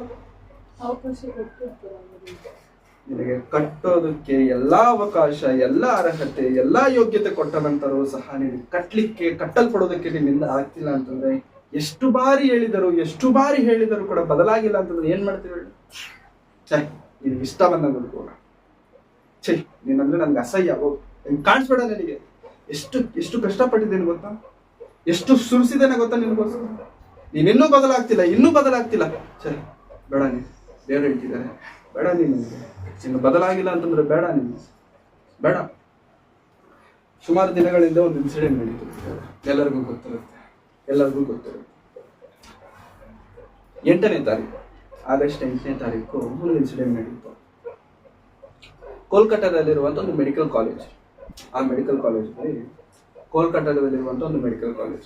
ಆ ಮೆಡಿಕಲ್ ಕಾಲೇಜಲ್ಲಿ ಒಂದು 31 ಇಯರ್ಸ್ ಇರುವಂತ ಒಂದು ಸ್ಟಾಫ್, ಅಂತಂದ್ರೆ ಡಾಕ್ಟರ್, 31 ವರ್ಷ ಇರುವಂತ ಒಂದು ಡಾಕ್ಟರ್. ಚೆಸ್ಟ್ ಡಿಪಾರ್ಟ್ಮೆಂಟ್ ಅಂತಂದ್ರೆ, ಈ ಚೆಸ್ಟ್ ಅಂತಂದ್ರೆ ಲಂಗ್ಸು, ಥ್ರೋಟು, ಈ ಒಂದು ಭಾಗಕ್ಕೆ ಸಂಬಂಧಪಟ್ಟಿರುವಂತ ಡಿಪಾರ್ಟ್ಮೆಂಟ್ ಅಲ್ಲಿ ಕೆಲಸ ಮಾಡುವಂತ ಒಂದು ಸ್ತ್ರೀ, ಹುಡುಗಿ, ಡಾಕ್ಟರ್. ಹೀಗೆ ರಾತ್ರಿ ಹೊತ್ತು ಊಟ ಮಾಡಿ ಸ್ನೇಹಿತರೊಂದಿಗೆ ಅಲ್ಲಿ ಡಾಕ್ಟರ್ಗಳಿಗೆ ಮಲಗಲಿಕ್ಕೆ ಸ್ಥಳವಿಲ್ಲದೆ ಇದ್ದಾಗ ಆಕೆ ಏನ್ ಮಾಡಿದಾಳೆ ಅಂತಂದ್ರೆ, ಒಂದು ಸೆಮಿನಾರ್ ಹಾಲ್ ಇದೆ. ಸೆಮಿನಾರ್ ಹಾಲ್ ಅಂತಂದ್ರೆ ಈ ತರ ಏನಾದ್ರು ಮೀಟಿಂಗ್ ಇಟ್ಟಾಗ ಎಲ್ಲಾರು ಬಂದು ಕುಳಿತುಕೊಂಡು ಆಡಿಟೋರಿಯಂ ತರ ಇರ್ತಾರೆ, ಸೆಮಿನಾರ್ ಹಾಲ್. ಆ ಸೆಮಿನಾರ್ ಹಾಲ್ ಅಲ್ಲಿ ಆ ಸ್ತ್ರೀ, ಆ ಡಾಕ್ಟರ್ ಮಲಗೋ ಟೈಮ್ ಅಷ್ಟರಲ್ಲಿ ಆಕೆ 36 ಅವರ್ಸ್ ಕೆಲಸ ಮಾಡಿದಾಳೆ. 36 ಗಂಟೆ. ನಾವು ದಿನಕ್ಕೆ ಎಷ್ಟು ಗಂಟೆ ಕೆಲಸ ಮಾಡ್ತೇವೆ? 8, 9, ಜಾಸ್ತಿ ಅಂತಂದ್ರೆ 10. ಶಿ ವರ್ಕ್ ಫಾರ್ 36 ಅವರ್ಸ್, 36 ಗಂಟೆಗಳ ಕಾಲ. ಅಂತಂದ್ರೆ ಒಂದ್ ಕಂಪ್ಲೀಟ್ ಡೇ ಅಂತಂದ್ರೆ 1.5 ದಿನ ಕಂಪ್ಲೀಟ್ ಆಗಿ ವರ್ಕ್ ಮಾಡಿದಾಳೆ ಆಕೆ. 1.5 ದಿನ ಕಂಪ್ಲೀಟ್ ಆಗಿ ವರ್ಕ್ ಮಾಡಿದಾಳೆ. ರೆಸ್ಟ್ ಬೇಕಾಗಿತ್ತು. ರಾತ್ರಿ 1 ಗಂಟೆ ಟೈಮಲ್ಲಿ ಊಟ ಮಾಡಿದಾಳೆ. ಅದೇ ಸೆಮಿನಾರ್ ಹಾಲಲ್ಲಿ ಮಾಡಿದಾಳೆ. ಬಿಟ್ಟೋದಂತ ಆ ಸ್ನೇಹಿತರು ಮತ್ತೆ ಬೆಳಿಗ್ಗೆ ಬರುವಷ್ಟರಲ್ಲಿ ಆಕೆ ಮೈಯೆಲ್ಲ ಗಾಯಗಳು, ತುಟಿಯೆಲ್ಲ ಗಾಯಗಳು, ರಕ್ತದಿಂದ ಮಳಗಿ ಅರ್ಧ ನಗ್ನಳಾಗಿ ಆ ಸೆಮಿನಾರ್ ಹಾಲಲ್ಲಿ ಬಿದ್ದಿದ್ದಾಳೆ. ನೋಡಿದ ತಕ್ಷಣ ಗಾಬರಿಯಾಗಿ ಪೊಲೀಸ್ ಅವ್ರನ್ನ ಕರೆದು ಕೇಸ್ ಆಗಿ ಅವ್ರು ಬಂದು ಇವ್ರು ಬಂದು ಇನ್ವೆಸ್ಟಿಗೇಟ್ ಮಾಡಿ ಎಲ್ಲಾ ಮಾಡಿದ ಮೇಲೆ ಯಾರು ಈ ತರ ಮಾಡಿದ್ರು, ಯಾರು ಈ ತರ ಈಕೆ ಪ್ರಾಣ ತೆಗೆದ್ರು, ಯಾಕೆ ಈ ತರ ಆಯ್ತು ಅಂತ ಹೇಳ್ಬಿಟ್ಟು ಆಕೆ ಬಾಡಿಯನ್ನ ಏನಂತಾರೆ ಅದನ್ನ ಪೋಸ್ಟ್ ಮಾರ್ಟಮ್ ಮಾಡೋದು. ಪೋಸ್ಟ್ ಮಾರ್ಟಮ್ ರಿಪೋರ್ಟ್ ಏನ್ ಬಂತು ಗೊತ್ತಾ? ಪೋಸ್ಟ್ ಮಾರ್ಟಮ್ ರಿಪೋರ್ಟ್ ಏನ್ ಬಂತು ಗೊತ್ತಾ? ಆಕೆಯನ್ನ ಭಯಂಕರವಾಗಿ ಹಾಳು ಮಾಡಿ, ರೇಪ್ ಮಾಡಿ, ಪ್ರಾಣ ಹೋಗೋ ತರ ಆಕೆಯ ಮೈ ಮೇಲೆ, ಮುಖದ ಮೇಲೆ ಎಲ್ಲ ಪರಿಚಿ, ಪ್ರಾಣ ಹೋಗೋವರೆಗೂ ಬಿಟ್ಟಿಲ್ಲ, ಆಕೆಯನ್ನ ಕೊಂದಿದ್ದಾರೆ. ಆಕೆ ಪ್ರಾಣವನ್ನ ಯಾರು ಈ ತರ ಮಾಡಿದವರು ಅಂತ ಹೇಳ್ಬಿಟ್ಟು ರಿಸರ್ಚ್ ಮಾಡಿ ಮಾಡಿ ಮಾಡಿ ಮಾಡಿ ತನಿಖೆ ಮಾಡಿ ಕೊನೆಗೆ ಇಂಥವನು ಅಂತ ಗುರ್ತಿಡಿದ್ರು. ಒಬ್ಬ ವ್ಯಕ್ತಿ ಈ ತರ ಮಾಡಿದಾನೆ ಅಂತ ಗೊತ್ತಾಯ್ತು. ಅವನನ್ನು ಹಿಡ್ಕೊಂಡು ಬಂದ್ರು. ಯಾಕೋ ಈ ತರ ಮಾಡಿದೆ, ಯಾಕೆ ಈ ತರ ಹಾಳು ಮಾಡಿ ಸಾಯಿಸ್ದೆ ಆ ಹುಡುಗಿನ, ಡಾಕ್ಟರ್ನ ಅಂತಂದ್ರೆ ಅವನು ಹೇಳೋ ಮಾತೇನು ಗೊತ್ತಾ? ಹೌದು, ನಾನು ತಪ್ಪು ಮಾಡಿದ್ದೀನಿ, ಏನೀಗ ನಾನು ಇವಾಗ ತಪ್ಪು ಮಾಡಿದ್ದೀನಿ, ಏನ್ ಮಾಡ್ತೀರಾ? ಮರಣ ಶಿಕ್ಷೆ ಹಾಕಿ. ಮರಣ ಶಿಕ್ಷೆ ಹಾಕ್ತೀರಾ? ಹಾಕಿ. ಇವಾಗ ತಪ್ಪು ಮಾಡಿದವನಿಗೆ ತಪ್ಪು ಮಾಡಿದೀನಿ ಅಂತ ಗೊತ್ತಿದ್ದಾಗ್ಯೂ ಕೂಡ ಅವನಲ್ಲಿ ಏನಿಲ್ಲ, ಭಯ ಇಲ್ಲ. ಅವನಲ್ಲಿ ಏನಿಲ್ಲ, ನಾನು ಮಾಡಿರುವಂತದ್ದು ತಪ್ಪು ಎನ್ನುವಂತ ಅರಿವು ಅವನಿಗೆ. ಹೌದು, ನಾನು ತಪ್ಪು ಮಾಡಿದ್ದೇನೆ, ಏನಿವಾಗ ಏನ್ ಮಾಡ್ತೀರಾ ನೀವು? ಜಾಸ್ತಿ ಅಂತಂದ್ರೆ ಪ್ರಾಣ ತೆಗೀರಿ, ನನಗೇನ್ ಭಯ ಇಲ್ಲ. ಪ್ರಿಯರೇ, ನಿನ್ನೆ ಬೆಳಿಗ್ಗೆ 6 ಗಂಟೆಯಿಂದ ಇವತ್ತು ಬೆಳಿಗ್ಗೆ 6 ಗಂಟೆವರೆಗೂ 24 hours ದೇಶದಲ್ಲಿರುವಂತ ಎವ್ರಿ ಡಾಕ್ಟರ್ ಪ್ರಾಕ್ಟೀಸ್ ನಿಲ್ಸ್ಬಿಟ್ಟು, ಪೇಷಂಟ್ಗಳನ್ನ ನೋಡೋದು ನಿಲ್ಸ್ಬಿಟ್ಟು, ಡಾಕ್ಟರ್ಗಳು ರೋಡ್ಗೆ ಏರ್ಬಿಟ್ಟು ರ್ಯಾಲಿಗಳು ಮಾಡ್ತಿದ್ದಾರೆ. ದೇಶದಲ್ಲಿ ರೆಪ್ಯೂಟೆಡ್ ಪರ್ಸನ್ಸ್, ದೇಶದಲ್ಲಿ ದೇವರ ನಂತರ ದೇವರೆಂಬುದಾಗಿ ಕೊಂಡಾಡಲ್ಪಡುತ್ತಿರುವಂತ ಡಾಕ್ಟರ್ಗಳಿಗೆ ಈ ದೇಶದಲ್ಲಿ ರಕ್ಷಣೆ ಇಲ್ಲದೆ ಹೋದರೆ ಹೆಂಗೆ ಪರಿಸ್ಥಿತಿ? ನಮಗೆ ರಕ್ಷಣೆ ಕೊಡಿ ಡಾಕ್ಟರ್ಗಳು. ಪ್ರಿಯರೇ, MBBS ಮಾಡಿರುವಂತ ಡಾಕ್ಟರ್ 5 ವರ್ಷ MBBS ನಂತರ MD ಮಾಡಿರುವಂತ ಡಾಕ್ಟರ್ಗಳು, MBBS ತರುವಂತ DM ಮಾಡಿರುವಂತ ಡಾಕ್ಟರ್ಗಳು, reputed persons in the society, ಅವರಿಗೆ ರಕ್ಷಣೆ ಇಲ್ಲ. ರೋಡ್ಗೆ ಏರಿದ್ದಾರೆ, ರೋಡಲ್ಲಿ ರ್ಯಾಲಿಗಳು ಮಾಡ್ತಿದ್ದಾರೆ, ನಮ್ಗೆ ರಕ್ಷಣೆ ಕೊಡಿ. ಪ್ರಿಯರೇ, ಇವಾಗ ಹೇಳಿ, ನಮ್ಮ ಸುತ್ತಲಿರುವಂತ ಸಮಾಜ, ನಮ್ಮ ಸುತ್ತಲಿರುವಂತ ಸೊಸೈಟಿ ಯಾವ ಪರಿಸ್ಥಿತಿಯಲ್ಲಿದೆ? ಪ್ರಾಣ ತೆಗೆಯೋದಕ್ಕೂ ಕೂಡ ಹಿಂಜರಿತಿಲ್ಲ ಪ್ರಿಯರೇ. ಪ್ರಾಣ ತೆಗೆಯೋದಕ್ಕೂ ಹಿಂಜರಿತಿಲ್ಲ ಅಂತಂದ್ರೆ ನಮ್ಮ ಸೊಸೈಟಿ ಹೇಗಿದೆ, ನಮ್ಮ ಸೊಸೈಟಿಯ ಮೆಂಟಾಲಿಟಿ ಹೇಗಿದೆ ಅಂತಂದ್ರೆ ಪ್ರಿಯರೇ, ನೀವು ಸತ್ರೆ ಸಾಯಿ, ಪ್ರಾಣ ಹೋಗ್ಲಿ. ನಮ್ಮ ದೇಶದಲ್ಲಿ 2021ರಲ್ಲಿ ನಿಮ್ಮ ಫೋನ್ ಒಂದು ವಾಟ್ಸಪ್ ಫೋಟೋ ಕಳಿಸಿದ್ದೆ ಕೊಡಿ. 2021ರಲ್ಲಿ ನಮ್ಮ ಭಾರತ ದೇಶದಲ್ಲೇ ರಿಜಿಸ್ಟರ್ಡ್ ಆಗಿರುವಂತ ರೇಪ್, ಇಂಗ್ಲಿಷ್ ಅಲ್ಲಿ ಇದೆ, ಓದ್ತೇನೆ ನೋಡಿ. Rape is the 4th most common crime against women in India. According to 2021 annual report of National Crime Records Bureau, 31,677 rape cases were registered across the country, over an average of 86 cases daily, and rise from 2020 with 28,046 cases, while in 2019 32,033 cases were registered. Of total 31,677 cases and 28,147 cases, nearly 98%. ಅಂದ್ರೆ 2021ರಲ್ಲಿ register ಆಗಿರುವಂತ rape ಕೇಸ್ಗಳು ಎಷ್ಟು ಗೊತ್ತಾ ಪ್ರಿಯರೇ? 31,677. 31,677 divided by 24 ತಿಂಗಳುಗಳು ಅಂತ, ಇದು divided by 12 ತಿಂಗಳುಗಳು ಅಥವಾ 365 days ಹಾಕಿದರೆ ಒಂದು ದಿನಕ್ಕೆ ಎಷ್ಟು ಬರ್ತಿದೆ ಗೊತ್ತಾ? 86 ಪರ್ ಡೇ. ಒಂದು ದಿನಕ್ಕೆ 86 ಕೇಸ್ಗಳು ಫೈಲ್ ಆಗ್ತಿದೆ ಒಂದೇ ಒಂದು ವಿಷಯಕ್ಕೆ. ನನ್ನ ಹುಡುಗಿ ರೇಪ್ ಆಗಿದ್ದಾರೆ, ನನ್ನ ಮಗಳನ್ನ ರೇಪ್ ಮಾಡಿದ್ದಾರೆ, ನನ್ನ ತಂಗಿಯನ್ನ ರೇಪ್ ಮಾಡಿದ್ದಾರೆ, ನನ್ನ ಅಕ್ಕಳನ್ನ ರೇಪ್ ಮಾಡಿದ್ದಾರೆ. ದಿನಕ್ಕೆ ಇದು ರಿಜಿಸ್ಟರ್ಡ್ ಆಗಿರುವಂತದ್ದು. ಅನ್ರಿಜಿಸ್ಟರ್ಡ್ ಇನ್ನೆಷ್ಟಿದಾವು ಹೇಳ್ಕೊಳ್ಳೋದಕ್ಕೆ ಮುಂದಕ್ಕೆ ಬರದೆ, ಅವಮಾನ ಆಗತ್ತೆ ಅಂತ ಹೇಳ್ಕೊಳ್ಳೋದೆ ಅನ್ರಿಜಿಸ್ಟರ್ಡ್ ಕೇಸ್ಗಳು ಇನ್ನೆಷ್ಟಿದಾವು. ಇದಕ್ಕೆಲ್ಲ ಕಾರಣ ಏನು? What's the reason? ಯಾಕೆ ನಾವು ಇವತ್ತು ಚರ್ಚಲ್ಲಿ ಮಾತುಗಳನ್ನ ಯಾಕೆ ಸರ್ ನಾವು ಮಾತಾಡ್ಕೋಬೇಕು? ಚರ್ಚಲ್ಲಿ ನಾವು ಯಾಕೆ ಮಾತಾಡ್ಕೋಬೇಕು ಈ ಮಾತುಗಳು? ಹೊರಗೆ ಸುಮ್ಮನೆ ಮಾತಾಡ್ಕೊಂಡಿದ್ರೆ ಆಗ್ತಿತ್ತಲ್ಲ, ಚರ್ಚಲ್ಲಿ ಯಾಕೆ ಮಾತಾಡ್ಕೋಬೇಕು? ವಾಕ್ಯ ಹೇಳ್ಬೋದಲ್ಲ ನೀವು, ವಾಕ್ಯ ಹೇಳಿದ್ರೆ ಇಂಥ ಮಾತುಗಳೆಲ್ಲ ಯಾಕೆ? ನಮಗೆ ನಾವು ಸೊಸೈಟಿಯಲ್ಲಿದ್ದೇವೆ, ಇದು ನಮ್ಮ ದೇಶ. ನಮ್ಮ ದೇಶದಲ್ಲಿ ನಡೆಯುವಂತ ಪ್ರತಿಯೊಂದು ಕೂಡ ನಮ್ಮ ಬಾಧ್ಯತೆ. It's our whole and sole responsibility. ಈ ಸಭೆಯಲ್ಲಿ ಕುಳಿತಿರುವಂತ ಚಿಕ್ಕವರಿಂದ ಹಿಡಿದು ದೊಡ್ಡವರವರೆಗೂ, ಚಿಕ್ಕ ಮಕ್ಕಳು ಬಂದಿದ್ದಾರೆ, ಇನ್ನು ಚಿಕ್ಕ ಮಕ್ಕಳು ಯಾರು ಇಲ್ಲ, ಇಲ್ಲಿ ಚಿಕ್ಕ ಮಕ್ಕಳು ಯಾರು ಇಲ್ಲ ಪ್ರಿಯ, ಎಲ್ಲರೂ ದೊಡ್ಡವರೇ. ಓಕೆ, ಯಾಕೆ ಈ ಮಾತುಗಳನ್ನ ನಾವು ಕೇಳಬೇಕು ಅಂತಂದ್ರೆ ನಮ್ಮ ಮೆಂಟಾಲಿಟಿ, ನಮ್ಮ ಮೈಂಡ್ ಸೆಟ್ ನಾವು ಬದಲಾಯಿಸ್ಕೊಳ್ಬೇಕು. ಅದಕ್ಕೆ ನಾನು ಮೊದಲೇ ನಿಮಗೆ ವಾಕ್ಯ, ನೀವು ಜ್ಞಾನముతో నీవు నా అక్కవనియు తెలివితో నీవు నా చెలికత్తెవనియు చెప్పుము.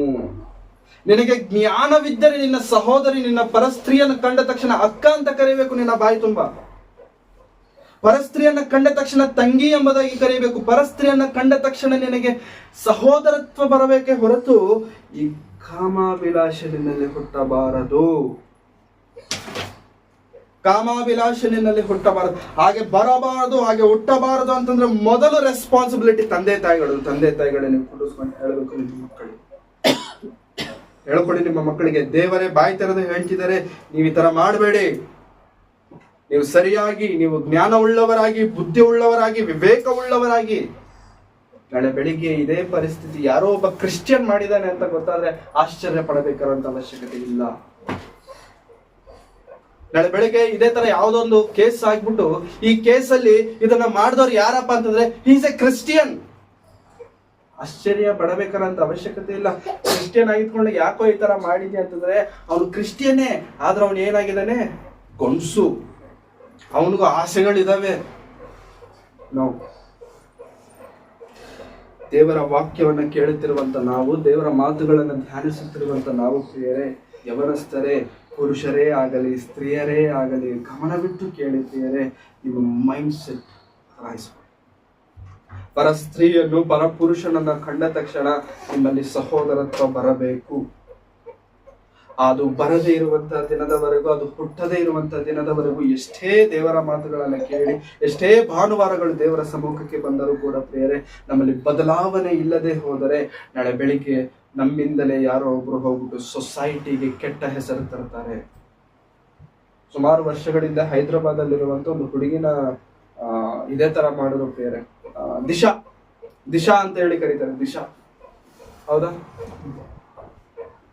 ಆಕೆ ಎಷ್ಟು ಭಯಂಕರವಾಗಿ ಜನರ ಥಿಂಕಿಂಗ್ ಎಷ್ಟು ಭಯಂಕರವಾಗಿದೆ ಅಂತಂದ್ರೆ, ಎಲ್ಲಿ ಈಕೆ ಬಾಡಿ ಸಿಕ್ಬಿಟ್ರೆ ಎವಿಡೆನ್ಸ್ ಗಳು ಸಿಕ್ಬಿಟ್ರೆ ನಮ್ಮನ್ನ ಹಿಡ್ಕೊಂಡ್ಬಿಡ್ತಾರೆ ಅಂತ ಹೇಳಿ ಸುಟ್ಟಾಕ್ಬಿಟ್ಟಿದ್ದಾರೆ ಪ್ರಿಯರೇ. ಸುಟ್ಬಿಟ್ಟಿದ್ದಾರೆ, ಸಾಯಿಸ್ಬಿಟ್ಟು ಸುಟ್ಬಿಟ್ಟಿದ್ದಾರೆ, ಎವಿಡೆನ್ಸ್ ಸಿಗಬಾರದಂತ. ಎಷ್ಟು ಕ್ರಿಮಿನಲ್ ಮೈಂಡ್ ಇದೆಯಾ? ನಮ್ಮ ಸುತ್ತಲಿರುವಂತವರು ಎಲ್ಲರೂ ಕ್ರಿಮಿನಲ್ಸ್. ನಮ್ಮ ಸುತ್ತಲೂ ಕುಳಿತಿರುವಂತವ್ರು ಎಲ್ಲರೂ ಕ್ರಿಮಿನಲ್ಸೇ, ಕಾಣದೇ ಇರುವಂತ ಕ್ರಿಮಿನಲ್ಸ್. ಅದಕ್ಕೆ ದೇವರ ವಾಕ್ಯ ನಮಗೆ ಹೇಳ್ತಿದೆ, ನಿನಗೆ ಬುದ್ಧಿ ಇದ್ರೆ, ನಿನಗೆ ಜ್ಞಾನ ಇದ್ರೆ, ನಿನ್ನ ಪಕ್ಕದಲ್ಲಿ ಒಂದು ಹುಡುಗಿ ಬಂದು ನಿಂತ ಆಕೆಯನ್ನು ಬಾಯಿ ತುಂಬಾ ಏನಂತ ಕರೀತೇವೆ ಗೊತ್ತಾ? ಅಕ್ಕ, ತಂಗಿ, ಸಹೋದರಿ, ಸ್ನೇಹಿತೆ. ಒಂದು ಕಾಲದಲ್ಲಿ ಫ್ರೆಂಡ್ ಅಂತಂದ್ರೆ ಬರೀ ಫ್ರೆಂಡ್, ಇವಾಗ ಫ್ರೆಂಡ್ಗೆ ಬೇರೆ ಅಬ್ರಿವೇಶನ್ ಬಂದಿದೆ. Girl friend, boy friend. Girl friend ಅಂತಂದ್ರೆ ಬೇರೆ ಸಂಬಂಧ, ಬಾಯ್ ಫ್ರೆಂಡ್ ಅಂತಂದ್ರೆ ಬೇರೆ ಸಂಬಂಧ. ಒಂದು ವೇಳೆ ಗರ್ಲ್ ಫ್ರೆಂಡ್ ಬಾಯ್ ಫ್ರೆಂಡ್ ಇಲ್ಲ ಅಂತಂದ್ರೆ ಅವ್ನು ಹುಡುಗನೇ ಅಲ್ಲ, ಅವ್ನು ಹುಡುಗಿನೇ ಅಲ್ಲ. ನಾನಿದ್ದೀನಿ, ನನಗೆ ಇವಾಗ ಗರ್ಲ್ ಫ್ರೆಂಡ್ ಇರಬೇಕು. ಯಾರಾದ್ರೂ ನನಗೆ ಬಂದ್ಬಿಟ್ಟು ನಿನಗೆ ಯಾರು ಇಲ್ವಾ ಅಂತ ಕೇಳಿದಾಗ ಇಲ್ಲ ಅಂತ ಹೇಳ್ಬಿಟ್ಟೆ ಅಂತ ಅಂದ್ಕೊಳ್ಳಿ, ನನ್ನನ್ನ ವಿಚಿತ್ರವಾಗಿ ನೋಡ್ಬಿಡ್ತಾರೆ. ನಿನಗೆ ಗರ್ಲ್ ಫ್ರೆಂಡ್ ಇಲ್ವಾ? ಅಯ್ಯೋ, ಹೆಂಗ್ ಬದುಕ್ತಿದ್ಯಾ? ರಾತ್ರಿ 10-12 ಗಂಟೆಗೆ ಏನಾದ್ರು ಒಂದು ವೇಳೆ ವಾಟ್ಸ್ಆಪ್ ಅಲ್ಲಿ ಆನ್ಲೈನ್ ಅಲ್ಲಿ ಕಾಣಿಸ್ಬಿಟ್ರೆ ನಾಳೆ ಬೆಳಿಗ್ಗೆ ಫ್ರೆಂಡ್ಸ್ ಬಂದು ಕೇಳ್ತಾರೆ, 12 ಗಂಟೆವರೆಗೆ ಏನ್ ಮಾಡ್ತಿದ್ದೆ ಆನ್ಲೈನ್ ಅಲ್ಲಿ? ಚಾಟಿಂಗಾ, ವಿಡಿಯೋ ಕಾಲಾ? ಯಾಕೆಂತಂದ್ರೆ it's very common in the society, it's very common. ಇನ್ನು ತುಂಬಾ ಜನ ಸೀಕ್ರೆಟ್ ಆಗಿ ಮೇಂಟೈನ್ ಮಾಡ್ತಿರ್ತಾರೆ. ಸೀಕ್ರೆಟ್ ಯಾರಿಗೂ ಗೊತ್ತಾಗಬಾರ್ದು, ಸೀಕ್ರೆಟ್ ಆಗಿ ಅಪ್ಪ ಅಮ್ಮನಿಗೂ ಗೊತ್ತಾಗಬಾರ್ದು, ಯಾರಿಗೂ ಗೊತ್ತಾಗಬಾರ್ದು. ಗೊತ್ತಾಗ್ಬೇಕಾದಾಗ ಗೊತ್ತಾಗುತ್ತೆ, ಅವ್ರು ಎದೆ ಬಡ್ಕೊಂಡು ಸತ್ತೋಗ್ಲಿ, ನನ್ಗೆ ಸಂಬಂಧ ಇಲ್ಲ. ಇದ್ದಕ್ಕಿದ್ದಂಗೆ ಹೇಳ್ಬಿಡ್ಬೇಕು, ಅಪ್ಪ ಅಮ್ಮನ ಎದೆ ಹೊಡೆದೋಗ್ಬಿಡ್ಬೇಕು, ಸತ್ತೋಗ್ಬಿಡ್ಬೇಕು. BP ಶುಗರ್ಗಳು ಬಂದು ಏನಾದ್ರೂ ಹಾಳಾಗೋಗ್ಲಿ, ಅದು ಗೊತ್ತು ಹಂಗಾಗುತ್ತೆ ಅಂತ ಗೊತ್ತು. ಇದ್ದಕ್ಕಿದ್ದಂಗೆ ಒಬ್ಬ ಮಗ ಆಗ್ಲಿ ಮಗಳಾಗ್ಲಿ ಮುಂದೆ ಬಂದ್ಬಿಟ್ಟು ಈ ತರ ಹಂಗೆ ಹಿಂಗೆ ದೊಡ್ಡ ಮಾತುಗಳೆಲ್ಲ ಮಾತಾಡ್ತಾರಲ್ಲ, ಟಿವಿ ಡೈಲಾಗ್ಗಳೆಲ್ಲ ಇರ್ತಾವಲ್ಲ ಪ್ರಿಯರೇ. ನಾನು ಸಾಯೋದಾದ್ರೆ ಅವ್ರು ಮದುವೆ ಮಾಡ್ಕೊಂಡೆ ಸಾಯ್ತೇನೆ, ನಂತರ ನಾನು ಸತ್ತೋಗ್ತೇನೆ, ಅದು ಈ ತರ ದೊಡ್ಡ ಡೈಲಾಗ್ಗಳು. ನಿಜವಾಗ್ಲೂ ಈ ಮಾತುಗಳನ್ನು ಕೇಳೋ ಅಪ್ಪ ಅಮ್ಮ ಒಂದು ವೇಳೆ ಈ ಮಾತುಗಳನ್ನು ಕೇಳಿದ್ರೆ ಹೆಂಗೆ ರಿಯಾಕ್ಟ್ ಆಗ್ಬೋದು? ಹೆಂಗ್ ರಿಯಾಕ್ಟ್ ಆಗ್ಬೋದು? ನನ್ನ ಮಗಳೇನಾ, ನನ್ನ ಮಗನೇನ ಇವನು? ನಾನು ಈ ತರ ಬೆಳೆಸಿಲ್ವಲ್ಲ ಇವನ್ನ, ಅಲ್ಲ ನಾನು ಈ ತರ ಬೆಳೆಸಿಲ್ವಲ್ಲ ಇವನ್ನ. ಪ್ರತಿ ವಾರ ಸಭೆಗೆ ಬರ್ತಾನಲ್ಲ ಅವನು, ಪ್ರತಿ ವಾರ ವಾಕ್ಯ ಓದ್ತಾನಲ್ಲ ಅವನು, ಪ್ರತಿ ವಾರ ವಾಕ್ಯ ಹೇಳ್ತಾನಲ್ಲ ಅವನು, ಯಾಕೆ ಈ ತರ ಆದ? ಇದ್ದಕ್ಕಿದ್ದಂಗೆ ಧೈರ್ಯ ಧೈರ್ಯ ಧೈರ್ಯ ಸಾಕಾಗಲ್ಲ ಪ್ರಿಯರೇ. ಇದ್ದಕ್ಕಿದ್ದಂಗೆ ಬಿಡೋಗ್ತಾರೆ ಅಪ್ಪ ಅಮ್ಮ. ಇದ್ದಕ್ಕಿದ್ದಂಗೆ ಬಿ ಪಿ ರೈಸ್ ಆಗ್ಬಿಡುತ್ತೆ, ಶುಗರ್ ರೈಸ್ ಆಗ್ಬಿಡುತ್ತೆ, ಇಮಿಡಿಯೇಟ್ ಆಗಿ ಇಲ್ದಿರುವಂತ ಎಲ್ಲ ರೋಗಗಳು ಬಂದ್ಬಿಡ್ತವೆ. ಇದೇ ಚಿಂತೆ ಇದೇ ಚಿಂತೆ ಇದೇ ಚಿಂತೆ ಇದೇ ಚಿಂತೆ. ಅದ್ರ ಅವಶ್ಯಕತೆ ಅವ್ರಿಗಿಲ್ಲ. ಅದು ಏನ ಹೆಂಗಾದ್ರೂ ಹಾಳಾಗೋದು. ನೋ ನೋ ನೋ, ತಪ್ಪು. ಇದು ಬಹಳ ದೊಡ್ಡ ತಪ್ಪು. ಯವ್ವನಸ್ಥರೇ ನೆನಪಿಟ್ಟುಕೊಳ್ಳಿ, ಇದು ಬಹಳ ಬಹಳ ಬಹಳ ದೊಡ್ಡ ತಪ್ಪು. ಈ ಸಮಾಜದಲ್ಲಿ, ಈ ಸೊಸೈಟಿಯಲ್ಲಿ ಇವತ್ತು ನಮಗೆ ಕಣ್ಣಿಗೆ ಕಾಣುತ್ತಿರುವಂತ ಪ್ರೀತಿ ಅಲ್ಲ, it's a lust. It's a lust. ಪ್ರೀತಿ ಇಲ್ಲ, ಪ್ರೀತಿ ನಿಮಗೆ ಸಿಗೋದಿಲ್ಲ. ನಿಮಗೆ ಎಲ್ಲಾದ್ರೂ ಪ್ರೀತಿ ಸಿಗುತ್ತೆ ಅಂತಂದ್ರೆ ಅದು ಸುಳ್ಳು. ನಿಮಗೆ ಪ್ರೀತಿ ಸಿಗೋದು ಕೇವಲ ದೇವರಲ್ಲೇ, ದೇವರ ವಾಕ್ಯದಲ್ಲೇ ನಿಮಗೆ ಪ್ರೀತಿ ಸಿಗುತ್ತೆ. ಬೇರೆ ಎಲ್ಲೂ ಎಲ್ಲೂ ಎಲ್ಲೂ ನಿಮಗೆ ಪ್ರೀತಿ ಸಿಗೋದಿಲ್ಲ. ನಿಮಗೆ ಇನ್ನೂ ಪ್ರೀತಿ ಸಿಗಬೇಕಾದ ತಂದೆ ತಾಯಿಗಳ ಹತ್ರ ಹೋಗಿ ನಿಜವಾದಂತ ಪ್ರೀತಿ ನಿಮಗೆ ಸಿಗುತ್ತೆ. ತಂದೆ ತಾಯಿಗಳ ಹತ್ರ ಹೋಗಿ ನಿಮಗೆ ನಿಜವಾದಂತ ಪ್ರೀತಿ ಸಿಗುತ್ತೆ. ಆ ಪ್ರೀತಿಗಿಂತ ದೊಡ್ಡದಾದಂತ ಪ್ರೀತಿ ಭೂಮಿ ಮೇಲೆ ಎಲ್ಲೂ ಎಲ್ಲೂ ಸಿಗೋದಿಲ್ಲ. ಅದು ಬಿಟ್ಟು ಬೇರೆ ಪ್ರೀತಿಯನ್ನು ನನಗೆ ಸಿಕ್ಕಿದೆ ಅಂತ ಹೇಳಿ ಒಂದು ವೇಳೆ ಹುಡುಕೊಂಡೋದ್ರೆ ಮೋಸ ಹೋಗ್ತಿದ್ದೀರಾ. ಚಿಕ್ಕ ವಯಸ್ಸಿನಿಂದ ಯವ್ವನ ಪ್ರಾಯಕ್ಕೆ ಹೆಜ್ಜೆಗಳನ್ನು ಇಡುತ್ತಿರುವಂತ ಹುಡುಗರೇ ಆಗಲಿ ಹುಡುಗಿರೇ ಆಗಲಿ ಎಚ್ಚರಿಕೆಯಿಂದ ಕೇಳಿ. ಬುದ್ಧಿವಂತರಾಗಿ, ಬುದ್ಧಿಹೀನರಾಗಬೇಡಿ, ಬುದ್ಧಿವಂತರಾಗಿ. ನಿಮಗೆ ಸಮಯ ಬಂದಾಗ, ನಿಮಗೆ ವಯಸ್ಸು ಬಂದಾಗ, ನಿಮ್ಮಲ್ಲಿರುವಂತಹ ಭಕ್ತಿಯನ್ನು ನೋಡಿ ದೇವರೇ ನಿಮಗೆ ಬೇಕಾಗಿರುವಂತ ಸರಿ ಬೀಳುವಂತವರನ್ನ ದೇವರು ಬರಮಾಡ್ತಾರೆ. ಪ್ರಾರ್ಥನೆ ಮಾಡಿ, ಪ್ರಾರ್ಥನೆ ಮಾಡಿ. ದೇವರು ನಿಮಗೆ ಯಾರನ್ನು ಬೇಕೋ ಅವರನ್ನ ದೇವರು ಕರೆತರ್ತಾರೆ. ಆದಾಮನು ಕೇಳಲಿಲ್ಲ ದೇವರು ನನಗೆ ಹವ್ವಳನ್ನ ಕೊಡು ಅಂತ. ದೇವರಿಗೆ ಅರ್ಥ ಆಯ್ತು, ನಿನಗೆ ಬೇಕಪ್ಪ, ನಿನಗೊಂದು ಸ್ತ್ರೀ ಬೇಕು. ನೀನ್ ಕೇಳ್ಬೇಕಾದಂತ ಅವಶ್ಯಕತೆ ನಿನ್ ಮನ್ಸು ನನಗೆ ಗೊತ್ತು, ನಿನಗೆ ಬೇಕಲ್ವಾ, ನಾನು ಮಾಡ್ತೇನೆ. ಮಾಡಿ ಕಳಿಸಿದ. ಯೋಸೇಫನು ಯಾವತ್ತಿಗೂ ಕೂಡ ಪ್ರಿಯರೇ ಸ್ತ್ರೀಯರಿಂದ ಓಡಿಲ್ಲ, ಹುಡುಗಿರಿಂದ ಓಡಿಲ್ಲ. ಹುಡುಗಿರೇ ಯೋಸೇಫನಿಂದ ಓಡ್ ಬರ್ತಿದ್ದಾರೆ. ನೋಡೋದಕ್ಕೆ ಚೆನ್ನಾಗಿದ್ದಾನೆ, ಸುಂದರವಾಗಿದ್ದಾನೆ, ಒಳ್ಳೆ ಬಾಡಿ, ಒಳ್ಳೆ ಹೈಟು, ಒಳ್ಳೆ ಸ್ಟೈಲ್ ಆಗಿದ್ದಾನೆ ಅಂತೇಳಿ ಹುಡುಗಿರೇ ಹಿಂದೆ ಬೀಳ್ತಿದ್ದಾರೆ. ಅವಾಗ್ಲೂ ಕೂಡ ಯೋಸೇಫನು ತಲೆ ತಗ್ಗಿಸಲಿಲ್ಲ. ಒಂದು ವೇಳೆ ನಾನು ಇವತ್ತು ತಪ್ಪು ಮಾಡಿದರೆ ನಮ್ಮ ಅಪ್ಪನಿಗೆ ಅವಮಾನ, ನಮ್ಮ ವಂಶಕ್ಕೆ ಅವಮಾನ, ನಮ್ಮ ತಾತನಾಗಿರುವಂತ ಅಬ್ರಹಾಮನಿಗೆ ಅವಮಾನ ಆಗುತ್ತೆ ಅಂತ ಹೇಳಿಲ್ಲ ಪ್ರಿಯರೇ. ಏನಂತ ಹೇಳ್ತಾನೆ ಗೊತ್ತಾ? ನನ್ನ ದೇವರಾದಂತ ಯೆಹೋವನಿಗೆ ಏನಾಗುತ್ತೆ ಅದು. ಅಬ್ರಹಾಮನೇನು ಸುಮ್ನೆನಾ? ಅವ್ರ ತಾತ, ಯೋಸೇಫನ್ ತಾತ ಸುಮ್ನೆ ಗೊತ್ತಾತ. Is very very qualified. ದೇವರ ದೃಷ್ಟಿಗೆ ಯೋಗ್ಯಕರನು. ಯಾಕೋಬನೇನು ಸುಮ್ನೆನಾ? ಇಸ್ರಾಯೇಲ್ಯರ ಜನಾಂಗಕ್ಕೆ ಪ್ರಾರಂಭಿಕನು. ನನ್ನ ಅಪ್ಪನಿಗೆ ಕೆಟ್ಟ ಹೆಸರು ಬರುತ್ತೆ ಅಂತ ಯೋಚನೆ ಮಾಡಿಲ್ಲ ಪ್ರಿಯರೇ. ನನ್ನ ದೇವರಿಗೆ ಕೆಟ್ಟ ಹೆಸರು, ನನ್ನ ದೇವರಿಗೆ ಕೆಟ್ಟ ಹೆಸರು ಬರುವಂತ ಯಾವ ಕೆಲಸ, ಯಾವ ಯಾವ ಯಾವ ಕೆಲಸವನ್ನು ನಾನು ಮಾಡಲ್ಲ. ಹಾಗಂತ ದೇವರು ಯೋಸೇಫನ ಕೈ ಬಿಟ್ರ ಪ್ರಿಯರೇ? ಕೈ ಬಿಟ್ಟ. ಒಳ್ಳೆ ಹೆಂಡತಿಯನ್ನು ದೇವರು ಯೋಸೇಫನಿಗೆ ಕೊಟ್ಟ. ಆ ಹೆಂಡತಿಗೆ ಇಬ್ಬರು ಮಕ್ಕಳು, ಎಫ್ರಾಯಿಮ್, ಮನಶ್ಶೆ. ಒಳ್ಳೆ ಇಬ್ಬರು ಮಕ್ಕಳನ್ನ ದೇವರು ಕೊಟ್ಟಿದ್ದಾರೆ. ದೇವರು ನಮಗೆ ಬೇಕಾಗಿರುವಂತ ಸಮಯದಲ್ಲಿ ದೇವರು ನಮಗೆಲ್ಲವನ್ನು ಕೊಡ್ತಾರೆ.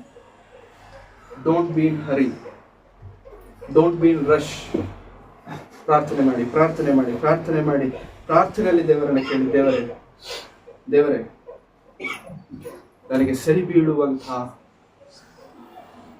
ಸರಿಯಾದಂತ ಸಹಾಯಕನನ್ನು, ಸರಿಯಾದಂತ ಸಹಾಯ ಸ್ತ್ರೀಯನ್ನು ಕೊಡು.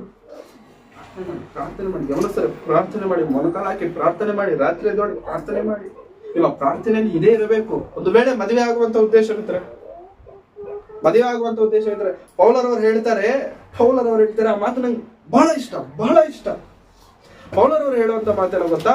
ಒಂದು ತಂದೆ ತನ್ನ ಮಗಳಿಗೆ ಮದುವೆ ಮಾಡ್ಬೇಕಂತ ಅಂದ್ಕೊಳ್ತಿದ್ದಾನ. ಗುಡ್, ಒಳ್ಳೆ ಆಲೋಚನೆ.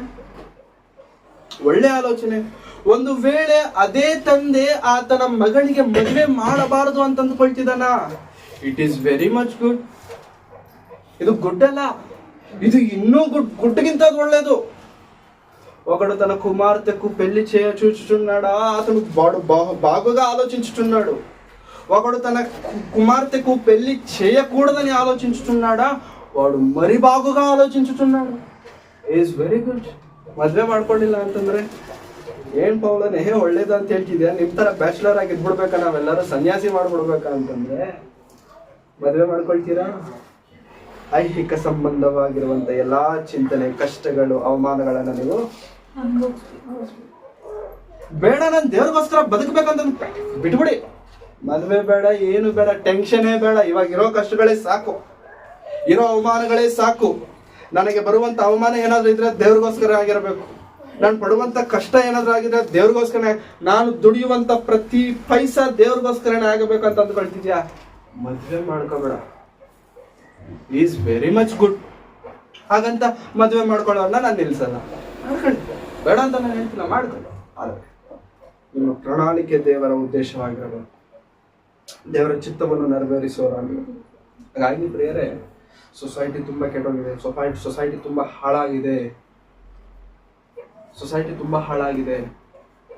ನಮ್ಮ ಮಕ್ಕಳನ್ನು ನಾವು ನೋಡೋಣ, ನಮ್ಮ ಮಕ್ಕಳನ್ನು ನಾವು ಪರೀಕ್ಷಿಸೋಣ. ತುಂಬಾ ಜನ ಮಕ್ಕಳು ಅವ್ರ ಅಪ್ಪ ಅಮ್ಮ ಗೊತ್ತಿರಲ್ಲ ಫೋನ್ ಯೂಸ್ ಮಾಡಕ್ಕೆ. ಅವ್ರ ಅಪ್ಪ ಅಮ್ಮನ ಕೈಗೆ ಫೋನ್ ಕೊಡಕ್ಕೆ ಇಷ್ಟಪಡಲ್ಲ, ಅವ್ರು ಫೋನ್ ಕೊಡಕ್ಕೆ ಇಷ್ಟಪಡಲ್ಲ. ಯಾಕಿರ್ಬೋದು ಹೇಳಿ?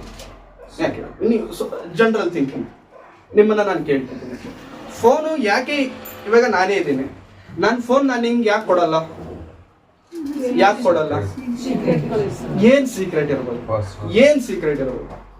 ಅದು ಎಂತ ಸೀಕ್ರೆಟ್? ದೇಶದ ನ್ಯೂಕ್ಲಿಯರ್ಗೆ ಸಂಬಂಧಪಟ್ಟಿರುವಂತ ಏನಾದ್ರು ಸೀಕ್ರೆಟಾ? ಏನ್ ಸೀಕ್ರೆಟ್ ಇರ್ಬೋದು? ನಾನು ನನ್ನ ಫೋನ್ ಕೊಡದೇ ಇರೋದಕ್ಕೆ ಕಾರಣ ಏನು? ಯಾಕೆ ಕೊಡದೆ ಇರಬಹುದು?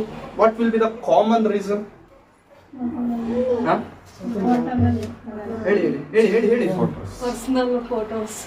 ಓಕೆ, ಅಲ್ಲ ಆಂಟಿ, ನಾನು ನನ್ನ ಫೋನ್ನ ನಮ್ಮ ಅಪ್ಪ ಅಮ್ಮನಿಗೆ ಇಲ್ಲ ಅಂತಂದ್ರೆ ನಿಮಗೆ ಕೊಡೋದಕ್ಕೆ ಹೆದರ್ತೀನಿ, ಕೊಡಲ್ಲ. ಯಾಕೆ? ಆಫೀಸ್ ಕೆಲಸದೆಲ್ಲ ಡಾಕ್ಯುಮೆಂಟ್ಸ್ ಇರುತ್ತೆ. That is not personal. ಯಾಕೆ ಹೇಳಿ? ಯಾಕೆ? ಶಿವ ಹೇಳ್ತಾನೆ ಯಾಕೆ? ಇದು correct answer. Something is wrong, ಅದಕ್ಕೆ ಕೊಡಲ್ಲ. ತಪ್ಪಿದೆ, ಅದಕ್ಕೆ ಕೊಡಲ್ಲ. ಕೆಲವೊಬ್ರು ನೋಡಿ, ಫೋಟೋಸ್ಗೂ ಲಾಕು, ವಾಟ್ಸ್ಆಪ್ಗೂ ಲಾಕು, ಫೇಸ್ಬುಕ್ಗೂ ಲಾಕು. ಯಾವುದೇ ಆ್ಯಪ್ ಓಪನ್ ಮಾಡಿ ಅವ್ನು ಫಿಂಗರ್ ಇಡಬೇಕು, ಇಲ್ಲ ಅಂತಂದ್ರೆ ಏನೊಂದು ಪಾಸ್ವರ್ಡ್ ಹಾಕ್ಬೇಕು. ಹಾಕಿಲ್ಲ ಅಂತಂದ್ರೆ ಅದು ಓಪನ್ ಆಗಲ್ಲ, ನೀನು ಸತ್ತೋಗ್ಬಿಡ್ಬೇಕು. ಎಲ್ಲದಕ್ಕೂ ಲಾಕ್. ಏನ್ ದೇಶದ GDP ಏನಾದ್ರೂ ಅದ್ರಲ್ಲಿ ಇದೆಯಾ? ಏನಿದೆ ಪ್ರಿಯರೇ?